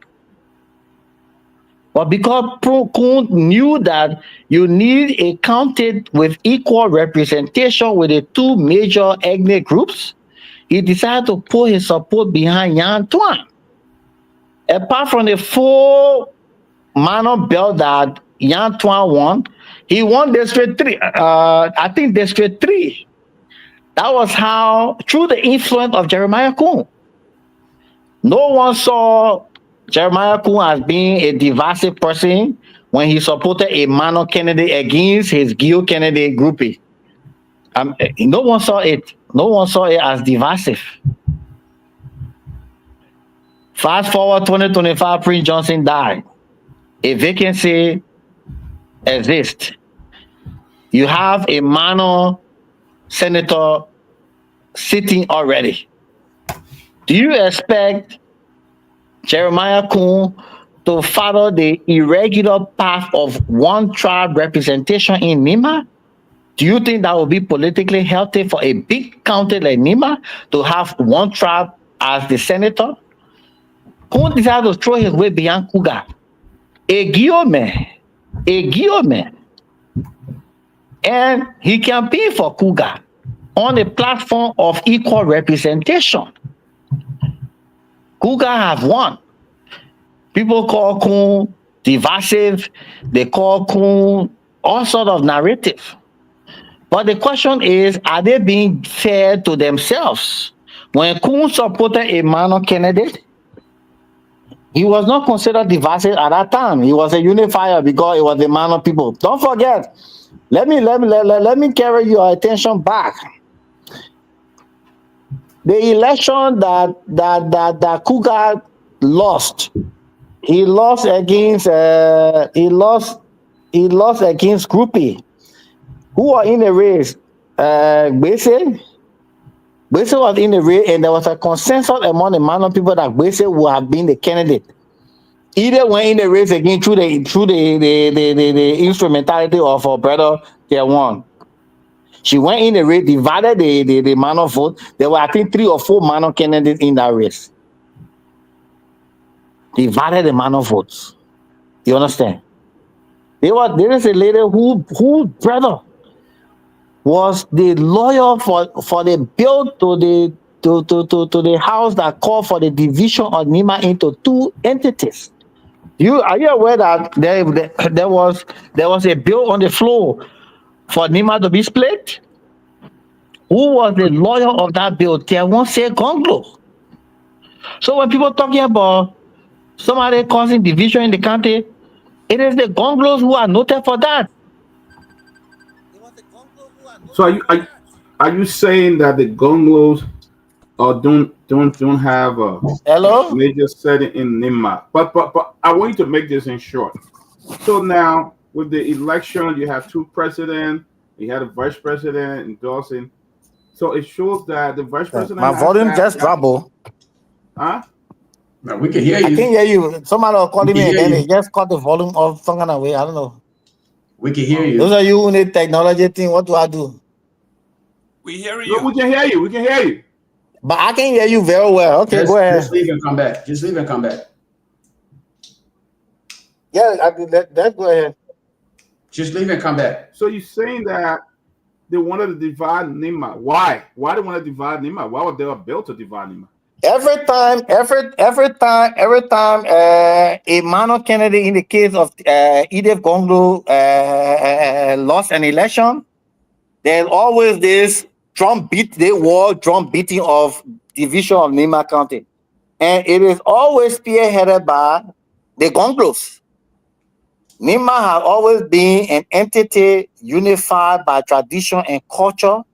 It has a very rich heritage. Edith has paraded herself as the face of the Manor Belt, the 4 Manor districts. She has entered the election 4 different times. She has lost 4 different times. She got the support. Of people who are of the opinion that they do not want the influence of Jeremiah Kun to be highlighted in Nima. Jeremiah Kun, first of all, is a politician. He decides his political interests that will create leverage for him. More besides, his opinion was and is still, let there be equal representation of the 2 major tribes in Nima, which is not something difficult for anybody to accept. There are other tribes in Nima, but they are predominantly 2 major ethnic groups, Mano and Gio. You cannot have 2 Gio continuously being senator or 2 Mano. So the argument was, and that was a big, and I said it, Kun took a big political risk when he disagreed with Prince Johnson to support Yantuan. Why didn't the Mano group solve Kun as a divisive person at that time? Because he supported a Mano against a fellow Gil comrades, even at his own peril. 2025, Prince Johnson died. You have a Mano senator. He said we must put a Gil senator. Then people come on and say, oh, he been divisive. He using money in the election. As a matter of fact, there's no election that is costless. So people spend to win. That's a game of politics. People spend to win. Yeah, Lofa. Okay. 30 seconds. Go ahead. Okay. Thank you, Mr. Gilman. Okay. So I was going to ask my second question. But okay. Hold on a minute. I'm sorry. Okay. I'll hold on. I'll let Peabody go. Ahead. All right. So, Mr. Tenney, I don't know. You seem to be too close. No, I'm trying to hear you. That's why I put the phone to my ear. Okay. So we have had. I'll talk loud. Let me see what I can make put my volume up to a show. We have had 3 elections, and with Jeremiah Kun and going against Kehleboe Gongloe, and lastly he supported another candidate that Mrs. Gongloe was not successful. So do you think is that where the friction is coming from? Because every time Jeremiah Kun runs with Kehleboe, he seems to win. Is that where you think the friction is coming from? No, I think the issue of Kun is his ability to market a candidate in all areas, irrespective of the tribes, right? Like in this going election, Jeremiah Kun did extremely well in campaigning in District 1 and 2. If you look at the margin, it was a little bit narrow. I think District 1 was 11,000, other one was 7,000. So you could see, if you see the pattern, if you look at the previous election, you could see that where he didn't campaign, Kehleboe Gongloe massively won the place. But where he actively campaigned, the margin, even though in a predominant Mano belt, the margin was narrow. This testifies to one very important variable. He is being endorsed by the people of Nima, irrespective of the tribes. So you say it means that he is set to be the next political godfather of the county. So he said he's going to be the next Prince Johnson because of his success so far, right? Well, it is his ability to navigate around tribes. His ability to navigate around tribes. His ability to to market his ideas, because his idea has always been a unified county. His idea has always been the development of the county. Even when he was senator, his idea was all about the improvement of the life of the people of the county. So, and that was what Prince Johnson stood for. Prince Johnson stood for the defense of the county. Jeremiah Coons stand for the unification of the county. All right, Lofa, you can go ahead. I'm done. So I'm just gonna first of all lay out a premise here that again it appears to me that Mr. Tennant in his own deliberation appears to be a little bit confused here when he speaks of unification. Okay, you cannot unify an entire county when you are being dismissive of the fact that there are other ethnicity that exists or other tribes that exist in that county. You may state, okay, the existence of other dominant tribes, but again, considering the fact that Liberia, again, we are interrelated, and for a man who claimed to be, again, this educated and of the, you know, a doctorate degree holder, to come out here and spill out this level of, you know, I won't want to describe it as what I really want to, but it is concerning. First and foremost, if you are to go back to what was done in the just ended election, you will realize that, again, the Edith campaign focused on specific areas and areas where she thought that, okay, these are my strongholds and things that needed not to be done. She still maintained that dominance in those areas, and she focused on other areas where she was able to gain a lot of momentum, and she was able to gain the voters population as was expected. So this whole narrative that Lester is coming here with, talking about this individual is supposedly the now godfather of Nima County, and he can unite Nima County, is again just it's a form of the hallucination I don't want to speak to, because the people of Nima County, they understand and they deserve better than division. The likes of Lester, who are simply trying to live in a pocket of political godfathers and other people, continue to spew and leave our people in abject poverty. This is not what the people of Nima County want. If you are to visit Nima County today, and this is not even a question going forward, it's much more of a statement. Let me just be clear on this. The people of Nima County want development. The people of Nima County want quality education. The people of Nima County want to have quality health care. They don't want a self-proclaimed professor to come out here and spew out rhetorics, political rhetorics, claiming to understand the dynamics of Nima County politics, not taking into consideration the current living condition of the people in Nima County, the fact that they're living in abject poverty. And he and his likes are literally just living off handouts based on political alignment. These are the kind of things, these are the things that have had us to where we are today. And that's part of the reason why we continue to regress when other countries in our neighbors and in our neighbors continue to progress. This is sad for a man who claimed to be a professor to sit out here and think that the best way to move Liberia forward is to be again divisive, not only divisive towards a specific group of people, tribal line, but to also consider the fact that women should not be inclusive in the process. It's sad. It's very sad to hear this from a self-proclaimed educated man in his title, professor. I stop at that. So, gay man. Hello? Yeah, we can hear you. Go ahead, Doc. So, you are the moderator? Yes, sir. And you have a panelist who use several different adjectives, inconsistent with civility. And when I respond, I don't want and expect you to say I'm being disrespectful. Doc. First and foremost, you respond, I'm not a self-proclaimed professor. The title of professorship is a title obtained after several publications, peer review publication, after several years of inculcating knowledge, so it cannot be self-proclaimed.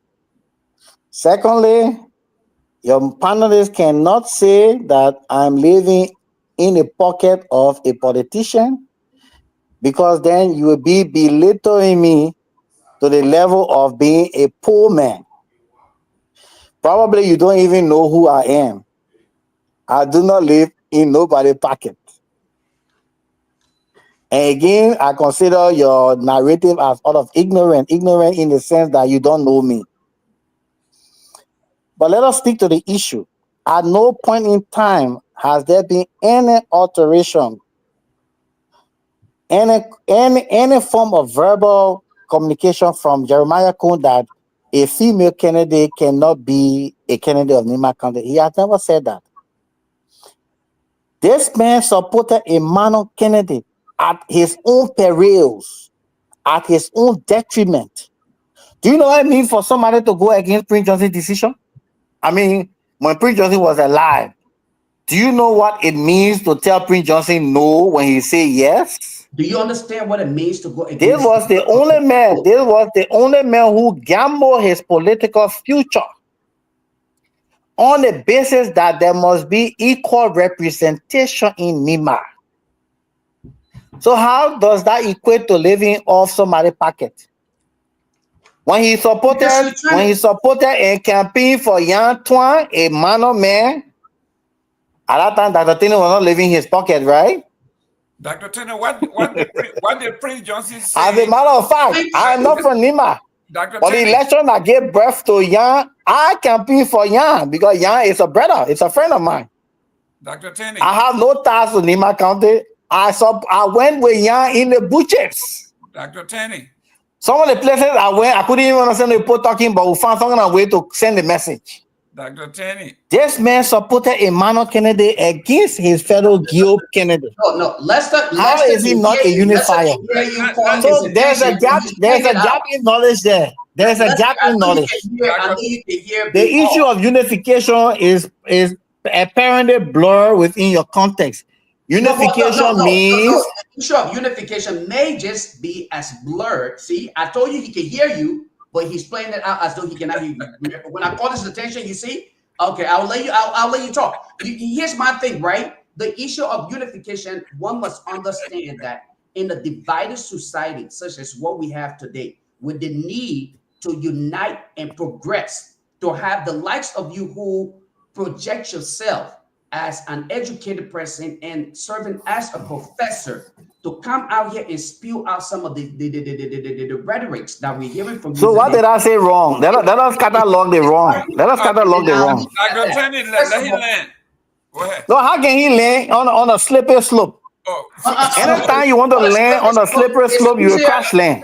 So Mr. Tenney, it's easier to land on the slippery slope because you're literally just going down the slope. So let me land, like the moderator just said, so that way you can actually either debunk or you can make a statement. But let me tell you, in Nima County, while it is true that you have two dominant tribes, there are other Liberians that are also inhabitants of that particular geographical location. And they are just as important as any other tribe in Liberia, regardless of where you find yourself. When we start, that's what I said.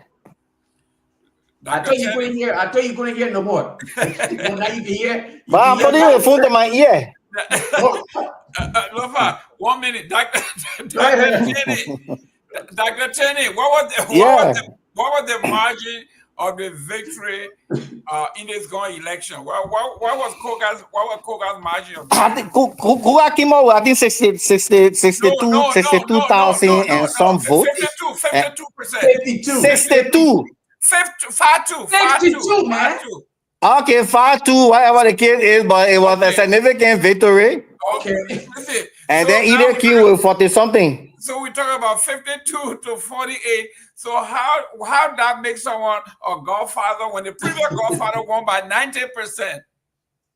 No, the previous godfather was not contesting. Nobody contested in Prince Johnson over a landslide victory. Every time Prince Johnson won, he won no less than 70% of the vote. And they consider him godfather consistently. Now, this new man that's coming, he won by by 4 percentage points, and you calling him the Godfather. You declare him Godfather already. I said he will assume the role of a Godfather. He will. So how did Prince Johnson become the Godfather? It was not through 2005. Now finally he will. That's good. Ahmed,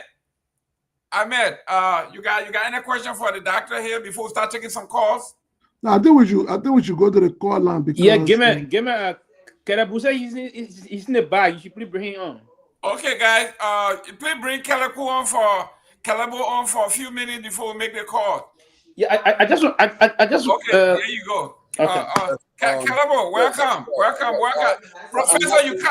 Professor, you coming late again. Go ahead. It's true. Go ahead. And I hope Lester is not off. Lester is here. Yeah, because Lester made some grave accusation on the Gongloes. But where is Lester? He said the Gongloes are behind the division in Nimba County. Well, where did the doctor go? I'm going to speak to that. I know that for show that Councilor Pewee, where did the doctor go? I don't know. The doctor said audaciously he's a the doctor was saying he had network problem. The doctor made some. At first, it was audio issue, but now it's network. You know, one thing I'm sensing quickly. I'm sensing that the doctor brought or pushing for the Nimba thing to attack the Gongloes and promote Kun. Yeah, that was that's exactly what it was. To bring the Nimba thing. Not about talk about they got one election. No. Bring about this thing and promote Kun and other things. I sense that's exactly what it was. I'm sense that he's doing the bidding for Kun. Let's talk. Yes. Let's come back on the show. The thing is, there is the reason why when I know someone I have a series of conversation with, I don't like to debate that person in public. But we talk many things. There are things. The thing you're talking private, keep it in private. A relationship with Baka on the show tonight. And he answered, fell short of why I know for fact. I want to address those issues. Is he related to the Baka? He is, according to what he told me. Because I actually somebody he said he and Jojo Baka then lived together when you were going to cathedral. He would say he said he's not seeing her. This is my friend. We both work for the University of Liberia. Someone sent me a message just now and said that. The doctor is back. Dr. Channing. It's good that Lester is back on. Yeah, go ahead, Kehleboe. Welcome, Professor Kehleboe. Kehleboe, how you doing? Go ahead. For me, I'll wait to hear from you because the Gongloe were accused of bringing division in Nimba. I want to hear the position of the Gongloes. The response is delayed. Lester, how are you? I'm okay. Okay, cool. I'm hearing you. Oh, we haven't spoken for a few weeks now. But it's good that we meet on this platform. I follow the show through all. Personally, I didn't want to come on the show, even though I'm a panelist here. But you said some things that actually caught my attention, for which I'm here tonight. You talk, I respect your view on whatever view on Nimba, but you spoke specifically Gongloe family trying to divide Nimba. And I came here to set the record straight because I think you're trying to dive into issues that you think really maybe your mission to accomplish that you have limited or no knowledge, probably I should say zero knowledge about. Lester, I can challenge you tonight. You cannot show or your sender cannot prove through documentary evidence, whether it is radio, whether it's Facebook post, whether it's even meeting in a form that any Gongloe has called for the division of Nimba. You cannot. If you do that, I will give you $5,000. I'm putting that price up. If you do that, anybody does that. What you can prove, however, is Councillor Gongloe and Councillor Zaideki have written many times on the history of Nimba and how Nimba can be united. There's no Gongloe on record anywhere has done that.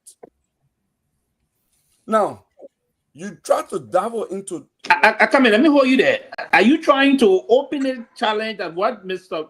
Tenny said They are all blatantly I know the confunded. basis of this information. Jeremiah won't give me this information.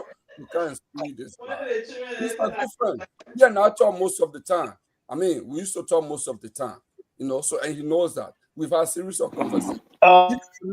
Tonight, I'm shocked that Lester said he was not related to Boyka when you asked him, because I follow the show.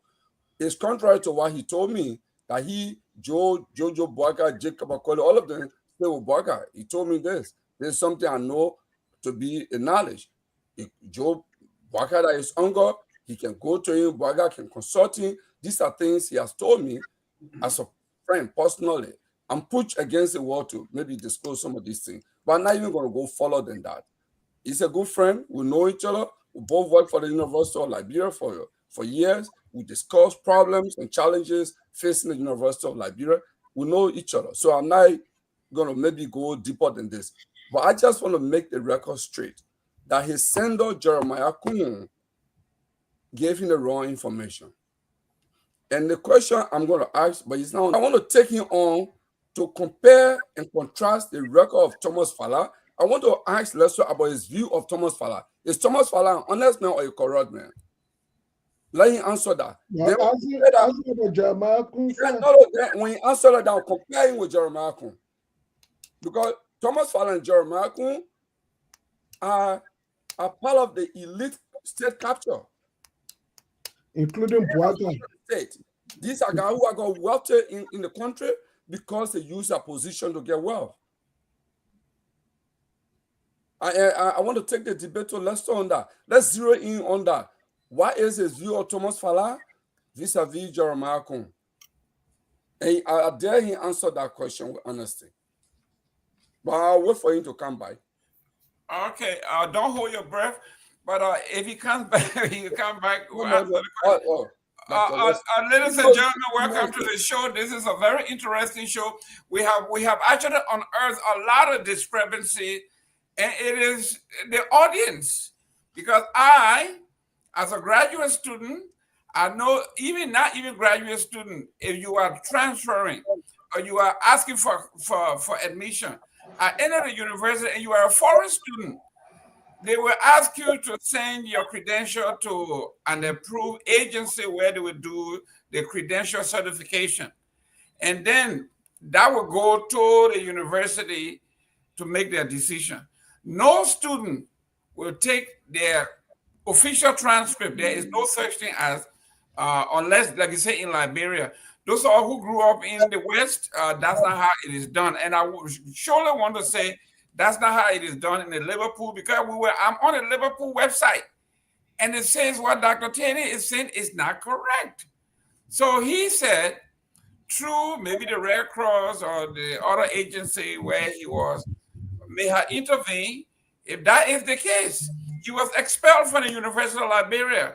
He doesn't have an official transcript. If he even got an official transcript, it does not have a degree posted. He did not complete, he did not graduate from the university.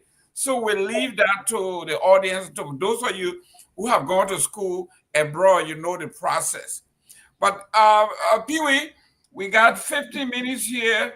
Let's call the gentleman in the back. Let's see if we can take some calls. Myean, are you guys ready for some calls? Are you set up and ready for calls? Yeah, man. Yes. Sorry, man. My phone went out of current. I had to plug it to an electrical socket. What was it my Leonard colleague was saying? Kehleboe, go ahead. I'm here. The Leonard colleague better from behind. Y'all got to take out the glove. I'm right here. So, Dr. Lieutenant. I'll take you out the glove. No Leonard colleague in it.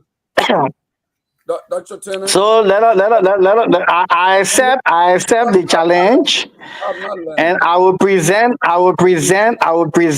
an evidence where there was a bill at plenary where Kehleboe Gongloe was a legal representative of a group calling for the division of Nima County. I will present that evidence, maybe tomorrow. So you don't have that evidence now? You don't have that evidence? Lester. But he just asked for the evidence. He said, I'm following politics in Liberia. I know of all the occurrences that occur here. not going to sleep tonight because I'm so joyful for that. Because you know what? You know the person who presented that bill, who offered the bill, is Samuel Koga. Oh, then we agree that there was a bill. It was Samuel Koga elect, the senator elect. So you agree now there is a bill. Oh, there's a bill. But you know, so you also agree that Nyenwolo Gongloe was a lawyer for that bill. No, it's not true. It's not true. There was okay. No, going that small. Getting that small. Oh, we get there. What are you guys talking? I'm talking about something that I know. Do you know Samuel Koga? I'm also speaking of something that I know. So I will produce where he was the lawyer for that bill. No, produce it. All right. I will proceed. I promise you. What are you talking about? Councillor Gongloe is never a lawyer for that. First of all, he's part of the eminent the elder council of Nimba. The elder council of Nimba has an established position, so he's never going to be part of that. And besides, follow his writing. But let me just go into some of the things you didn't understand. You try to telescope different conflicting issues, opposing issues together. You know, as an economist, that means you are a student of science or normal science. So for you to say the statement you made here that, nobody can pretend about the money issue, you need to spend money to win. I will give you an analogy. If you have to practice for a running race, and one person starts to practice for 5 days or 7 days, I should say, 1 week before the race. Another person practice or exercise for 3 days, and the both person go in the race. And the person who practice for 7 days win, but the margin of victory is narrow. Observers will sit back and say, had that person gone the same 7 days exercise or practice or rehearsal, it would have been a competitive race. It would have been different. The outcome would have probably been different. Yes, I agree it's a counterfactual argument to make academically, but that is a scenario.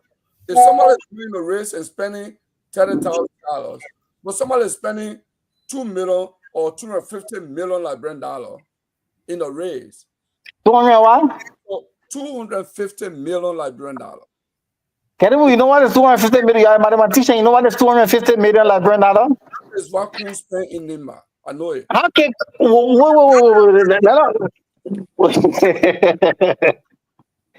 my dear brother, 250 million Liberian dollars, quarter of a billion. That is what Kun spent in Nimba. How can Kun didn't even spend that money in the national election? How can he spend that money in Nimba? What are you talking about? So you are trying to portray the Nibadian as gullible people to an extent that Kun bought all of them. Is that what you're saying? Let me tell you this. Let us hypothetically agree to your number. Are you denigrating the whole Nima Council to be gullible? That Kun is able to buy every one of them? Hey man, don't do that to the people of Nima, my brother. I did not say Kun bought Nima people. I said he spent money on the election. Okay? And like in your own argument, you say who are the ones that voting? Are anybody voting? So let me tell you now, Lester. The people from Lofa didn't come to vote. I don't know whether we're going to understand each other. No, but the way you presenting the case itself is scary, right? You said he spent 250. Let us use your word. He spent $250 million. Yes. How did he spend the money on acquiring votes he got? And that's the analogy. Logistics. Because for him to have won, he exhausted 200. Hey, by the way, how do you quantify that? How did he get it? How did he arrive at that number? Well, people around him said it, that they brought in that much in the county to spend. Oh, but then I thought it was a serious data, but if that hearsay data, then I will excuse you. I will excuse you for that. Lester, how do you? I will excuse you for that because divide 250 million Liberian dollars by the exchange rate. Are you saying that Kun spend over 25 million US dollars in Nima and Lumu? Lester, I will say this to you. I'm not a finance officer for Jeremiah Kuhn, right? If people around here come to somebody and say, hey, this is how much my boss brought in the country for this issue. No, Kehleboe. We take that That analogy is wrong. If somebody told me Kehleboe cannot integrate or differentiate an equation, I don't have to physically see you doing an equation that you don't know how to differentiate. I would say that's a lie because Kehleboe is a mathematician. So you are a student of numbers. You are a student of numbers. I have the capacity. Kuhn does have the capacity. But let me ask you this question. But why would the extent to which one let me ask you this question. You are the guest, so we have to ask question. I'm a panelist. How do you see Thomas Fala accumulation of wealth under the CDC government? Is he an honest man, Thomas Fala? Let's think to Nima. No, we on Nima now. We'll go to Lofa later on. Let remain Nima for some time. I want to compare Thomas Fala acquisition of wealth because you said we won't go across. I'm not aware of Thomas Fala wealth. Neither am I aware of Jeremiah Kuhn's wealth. They have never disclosed. Huh?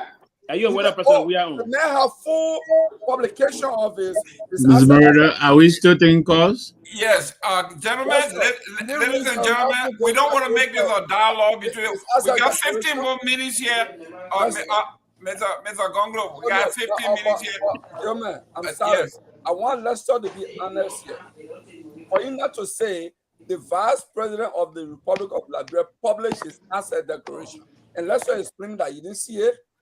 No, I would not say that I didn't see it. Okay. My argument is not that I didn't see it. Okay, but what he possessed, he published it. His net worth is $7 million. How did he accumulate that? Kehleboe, 1 minute, please. Jeremiah Kuhn have been a businessman from time immemorial, from the 90s. Jeremiah Kuhn have been trading in vehicles from Liberia to Togo. I mean, from Togo to Liberia, Ghana to Liberia. Yes. Okay, guys. No. Kehleboe, no. Then you are derailing the discussion. Yes, man, I've been in business for over 30 years. It's not true. One of his property was being used by the United Nations when they first came. You know that? Dr. Tini. No. You see, when people question other people's wealth, they need to be very, very accurate on how the data is presented. This man have been doing business for the last 30, 35 years. Dr. Tini. You don't know anything. What the likes of Kuhn and Thomas Fala they have been doing, the CDC people, because in fact, it was not CDC that Jeremiah. I don't know about Thomas Fala wealth. I don't know about Kuhn's wealth. All I read is their publication. I have never gone to verify either of them wealth. But for the record, Jeremiah Kuhn has been a businessman from time immemorial, and you know that, Kehleboe, you know that. Whatever business, disclose it. Whatever business. Mr. Kehleboe, 1 minute. He was involved. The one I know is the transportation business. He used to buy cars from Togo. Dr. Tini. Drive it to Liberia and sell. You don't know that? What is the profit margin on that? Listen. What is the profit margin? Dr. Tini. Buying cars now, what is the profit of the profit margin? Mr. Kehleboe, I got one question for Dr. Tini. You said, first of all, you said how many people talking now? You talking, Kehleboe talking, so one person should talk.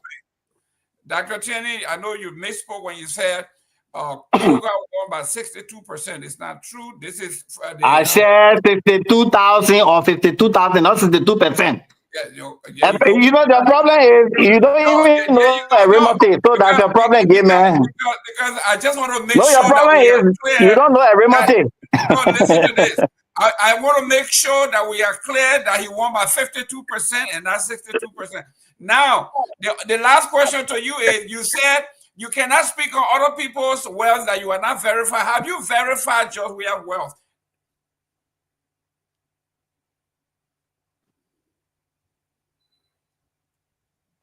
Oh, we leave Nima now. Want to Josh? We are. No. I mean, I'm following the logic. You said you cannot verify Thomas Fala's well because you are not verified. You don't know about his wealth. So if that is the logic, have you verified? Wait, by the way, gay man. The issue about asset and wealth accumulation is a personal endeavor. We who are spectators to these numbers only read about them. Going forward with the issue of you asked about We don't. We agree. I mean, that's okay, that's good. a simple answer. We agree. Now, ladies and gentlemen, we have Dr. Lester Turner have been with us. Doc, we are very, very appreciative of you being here for. And y'all keep draining my battery. I don't know who will pay for that. Listen, I live in cool package. No, Dr. Taylor, you said this was the best government since J.J. Roberts time. Everything is fine. So how come you ain't got light? No, what are you looking at? That candle you looking at in my house? I said my phone went all of current. It doesn't mean I don't have light. That's so you got solar panel in your house. I've been in your house. Okay, guys. Doc, will you take one or two questions, if possible? Yeah, no problem. Okay, guys, in the back, if you have, we got time for only 3 questions, guys. If you have questions, that's fine. If not, then we'll have to ask the doctor for his parting words. He's been very kind. He took our questions. It was very debatable, but he stood his time. Doc, we want you to come back. Let's do this. It was beautiful. My first time meeting you. I have no I'm coming back with the communication where Nyenwolo Gongloe was the legal representative of the bill that called for the division of NIMA. And you come tomorrow, right? That's good. We'll be here tomorrow, right? I will bring that communication. I will bring that document. When? Tomorrow. Did I say next year? Okay. Okay. Very good. Thank you very much. Hey, guys. Myean, if you guys are in the back, I know you got to go home. It's almost 1 o'clock there. Almost 1 o'clock your time there. Want to make sure you get home safely. If we have no questions, we will ask our guest for his parting comments. Doc, go ahead. So you see, it is about time that we bury the hatchet in NIMA. People who are from NIMA should now realize that NIMA is stronger and powerful as a political subdivision of the country. It is very important that we maintain unity in the county, irrespective of the recent election. There should be people who are of progress should be caught up blind on the issue of tribes, despite the fact that people vote on the basis of tribe. And my last advice to Edith. She's a very honorable lady. I advise that she join the winning team next time to enable her represent the people of NIMA. And which was the winning team? Of course, the Unity Party. Who else will be the winning team? Joseph Boga, Jeremiah Kuhn, they are the winning team. Okay. Thank you. And I want my friend Kehleboe. Thank you very much. Thank you very much. Thank you very much. Is, as a professor, you telescope conflicting concepts together and it causes conflict for your listener. In a constitutional democracy, everybody has a right to participate. The erroneous notion that people like you and Kuhn and Puchi in NIMA is that when you have dissenting view, it means you are against NIMA unity. There can be unity in diversity, and which is true. And unity in diversity is the best unity, where you respect each person's view. Okay, let's talk. And that has been the position of Jeremiah Kuhn. No, nothing. No, it's not true.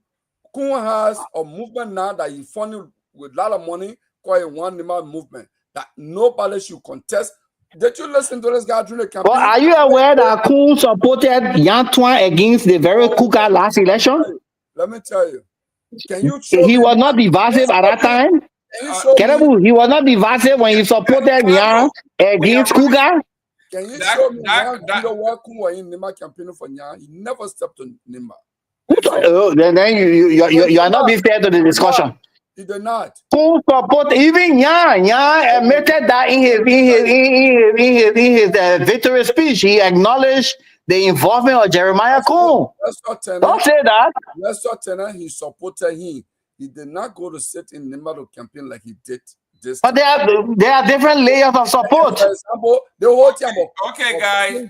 Support Kehleboe, is debatable because gentlemen, Gimen. Hey guys, the guys have closed. Doctor, thank you very much. So you all right. The young man in the back, they have to go home. Let's get this going. Thank you very much. I look forward to seeing that letter tomorrow from Gongloe supporting the divided Nimba. If nothing else to say, let's say Mr. Pewee. No, Pewee, you the last because you were there.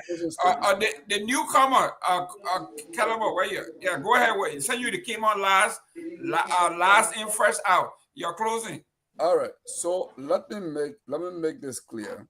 You know what Ermakun and his surrogates are doing, which is a very dangerous thing, and I believe it will come to bite. It will bite fire on him in 2029. The argument he's putting for surrogates like Lester, who has little knowledge, zero knowledge on Nema politics, he's putting this idea that in your constitutional democracy, when you oppose him, it means you are against the unity of Nema. No one, whether it's Lofa or Nema or Bon or any country in Liberia, no one who will consider themselves citizens of that country is opposed to the unity of the people. Or any ethnic group, no one is opposed to the unity of the ethnic group. No. What people don't understand is in a modern system that we have, it's now a chieftainship or governance system. People have the right to aspire, to dream, to say, oh, I'm going to do this. The business that Kun has got himself in, where he tell, oh, I told Garrison, you sit down, we'll find you relating to AEC. Oh, I told you they're going to go sit down. I told Mike, no, sit down. That is a dangerous thing. This is not how leaders behave. This is actually how dictators behave. Kun is increasingly becoming dictatorial in how he treats and relates to others. You know, what he's showing is just his criminal tricks. Like he and Thomas Fala did that as well. That is what Kun is showing here today and in Nima. And he's beginning to pull the likes of Lester with little, zero knowledge on Nima politics to come and confuse the public. No Nima citizen. I'm not against Kun, but I'm for Liberia. And personally, given his record, online with Thomas Fala, I don't think he's paid. But this is the same guy who felt that Georgia was fit to lead the country and the financial country. Myean, please move the results. So I'm troubled, and I question his judgment politically on this matter and on many things. Thank you. Myean, please move the NDC. There you go. Ahmed. He's off. Oh, Ahmed is in Liberia. Ahmed, you got LEC problem? Okay. Myean. Good night, guys. See you tomorrow. Yes, thank you. Pewee, you're closing, sir. Yeah, thank you. I think it was a good show. You know, the closing argument always will entertain people from diverse political background, from all sides of the political persuasion. It's part of the responsibility we have to do those things and listen. And we've never, personally for me, I've never come with this know-all attitude. I'm willing to learn. We've started this process ever since, extended our own pores in different capacity, if you will. But the difference here is that we should be tolerant to allowing other people to come and add their view. This issue about speaking about this transparency thing and equity and the rest of that, the reason why we saw us moving to push Mr. Tenney to on most of those things about fraud and other things he spoke about other individuals and try to ask him about himself and to further talk about his own credentials. It's part of the process of being transparent. But if he were to come out and state that Mr. Weah and other people are corrupt, and I know that is not true. I know that is because of personal hate and other people are injured, right? It's quite unfortunate. that is what I want to refer to as scripted hypocrisy, right? And believe we don't have to come and say, and that's one of the reasons I would never come out and say Gima is corrupt or Lester is corrupt if I don't have realistic evidence to prove this. If I'm dragged to court in any court of competent jurisdiction, right? That's why I always come and say this person is allegedly involved in this and that, because I haven't gotten the definitive documentation, if you will, to prove that this person is this. But for sometimes he'll come up some of his podcast, he'll come up raw and say some very, very difficult thing to even for the naked eye and the ear to see or the ear to listen to. Is difficult for even kids like the former president. Some of the descriptions are very graphic. Those very graphic descriptions, So, but today he's referring to this government that is struggling as the angelic government. He said the best government ever in the history of Liberia. So let us understand here that it's quite unfortunate. I didn't even know that people that consider themselves intellectuals can themselves be opportunistic in some manner. It's quite unfortunate, right? But to condense other government administration, it's very sad. This government, trust me, I'm struggling to process this tonight, and it's going to be some difficulty to take a sleep because it is very unfortunate. So next time, what we come and say, I know all the things you've been saying, but you came and say, hey, Safwa, that's a young lady that took over the oil company in Liberia, initiated a policy that today the oil company is about to get a brand new bid. It came from her thought process because she thought outside the box. Her extraordinary leadership brought to bear those things. The product of the new bidding, the putting up today, was part of the work she did. And when we are appointed, you don't have to be someone that did oil and gas, basically, to be a good manager of the National Oil Company of Liberia. Quite unfortunate. This is a body that does the regulatory process have been shifted and all things. But the role you play in terms of bringing stewardship, very productive and effective stewardship to bear is what that matters, right? But again, the whole debate just got diluted today with the comment that this is the best government in Liberia, opposed to the government I even work in other situations. But again, it will all bow down to the question I'm asking. You got some. You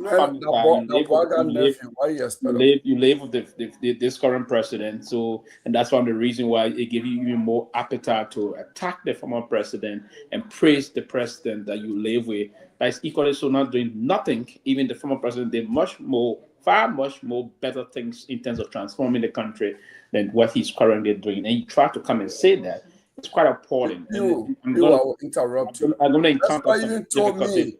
I'm going to encounter some difficulty in processing this thing as we move on. And let me conclude by this. What I stated here about the double dipping process, and I'm not going to lie, I'm not an employee of the university, I have not been one, but I do understand the administrative structure of the university as to how they carry on their teaching methodology.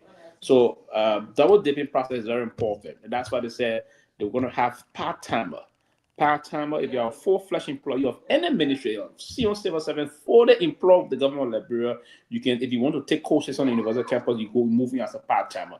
And the part-timer process got a limitation. At the limitation of the part-timer, you take 3 courses at a time, 3.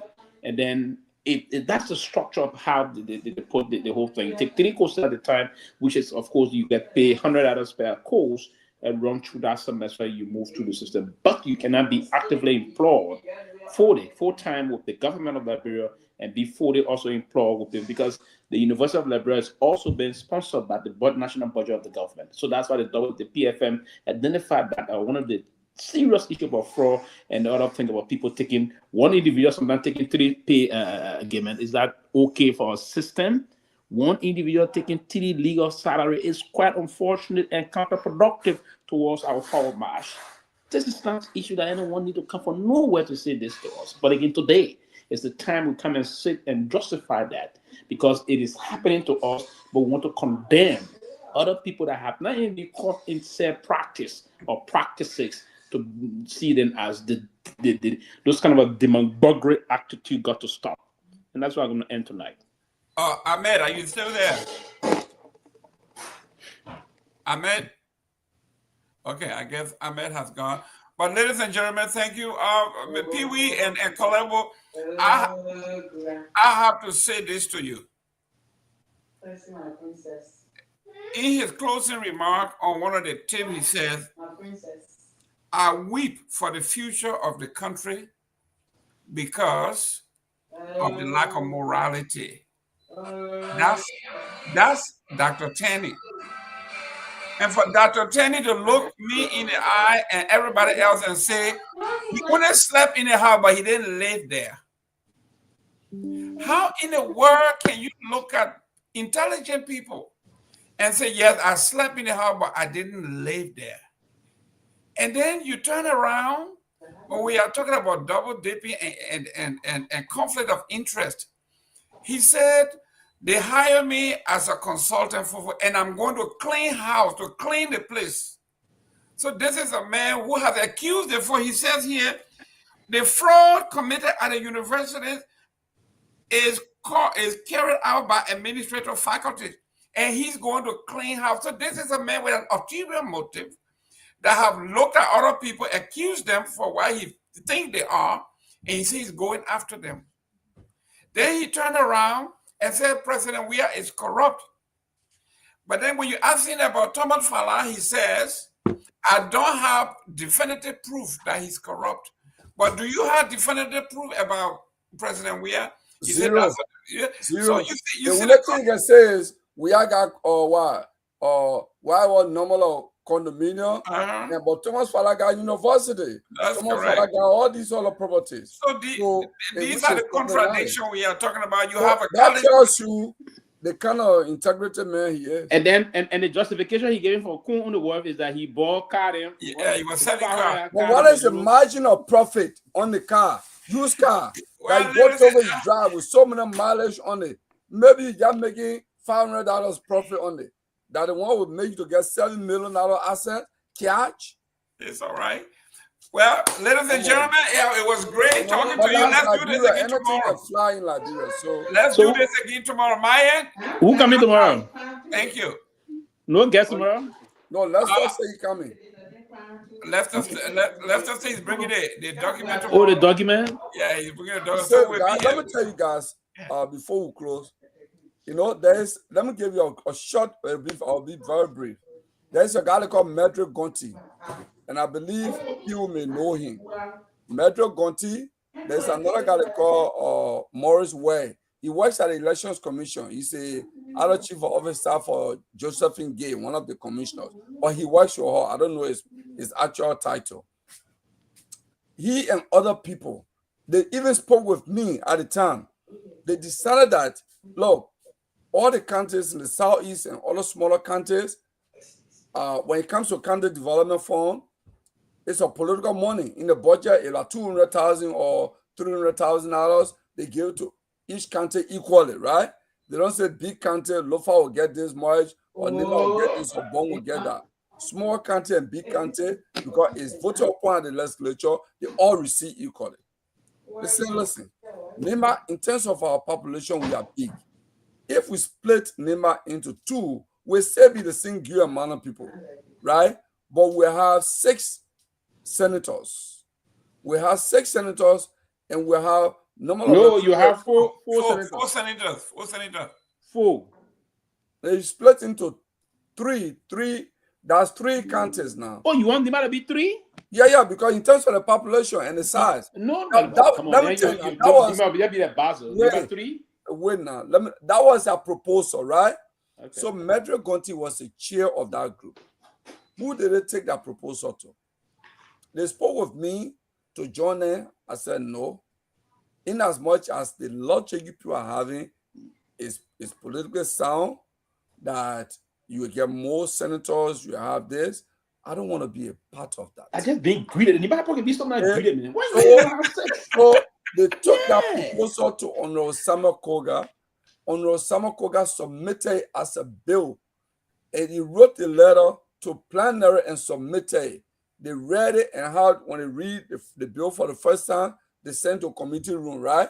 When they sent to committee room, Prince Johnson, as chairman of the caucus, because he and Samuel Koga never used to pull, right?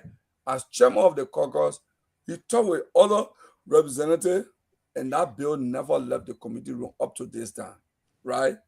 So this is the only attempt so far on record at the legislature that has happened. The other history that people may not know, under Charles Taylor, you know, Nimba is big, but it's kind of long like this. So Tapeta district used to be considered the headquarters of Lower Nimba, then Sanukule considered the headquarters of what? Upper Nimba. Upper Nimba. So during Charles Taylor time, the Lower Nimba guys, you know, from Tapeta district predominantly, who were close to, or most of them were, you know, big guys in Taylor government. They went to Taylor and said, we want county status. Taylor agreed to it. He said, okay, y'all go get a petition, and once it's signed, I will sign. That county was going to be named, I think, there's a Lawazua County. So there is a mountain in our district, Yao district 9. It's called Zua Mountain. Then there is a mountain in Tabata, I think, Lawe too, Ala River or Lawe. So the country was going to be, it was not really called Lower Nimba, it was going to be called Lawazua County. The Tabata, Bo, and Kuda district people, they signed the petition, all the elders and the chiefs, they signed. When it came to District 9, Yao district, our district, Councillor Gongloe and others said, no, we want to remain with Nimba. We don't want a separate county. Even though we are all the same amount of people, we still be united, but we don't want to be part of the smaller county. So because our district refused to sign, that bill died. It never went to. So we have a history. Yao has a history of fighting against this. So people who don't even come from Nimba don't even have that appreciation of what we are playing. Today. Let me ask you this question. Yes. Tabata district always won that. Let me ask the question quickly, and I do believe, and what you just said, someone said to me last, one of my Nimba friends, and I told him the same, start laughing. I said that's being greedy. And that's why we got to put a feed again. Why you want to divide one Nimba into 3? So okay, then we'll all have 3 senators. That's just been absolutely greedy, and that's why it even send wrong signal to the rest of the country, right? But let me ask you this question: do you eventually see Nimba being divided? Where? That's between 9 and 10 years. I don't see it possible. You know the reason? The political elite, Nimba, like other countries, I don't know about other countries, but let's speak on Nimba. Nimba is experiencing state capture. And I will explain myself what I mean elite capture, rather. Elite capture. They are elite in the government, and also in, I would say, both state capture and state and elite capture. There's a powerful businessman in Nimba called Flo Toma. He's actually captured the officials in the country. Anything Flo Toma wants, it passes. Any government contract he wants, yeah. So that's elite state capture right there. And I mean that's state capture. The elite state capture, that the elite that come, like the late Prince Johnson and others, they tend to benefit to sell this grandiose idea. Nimba our population.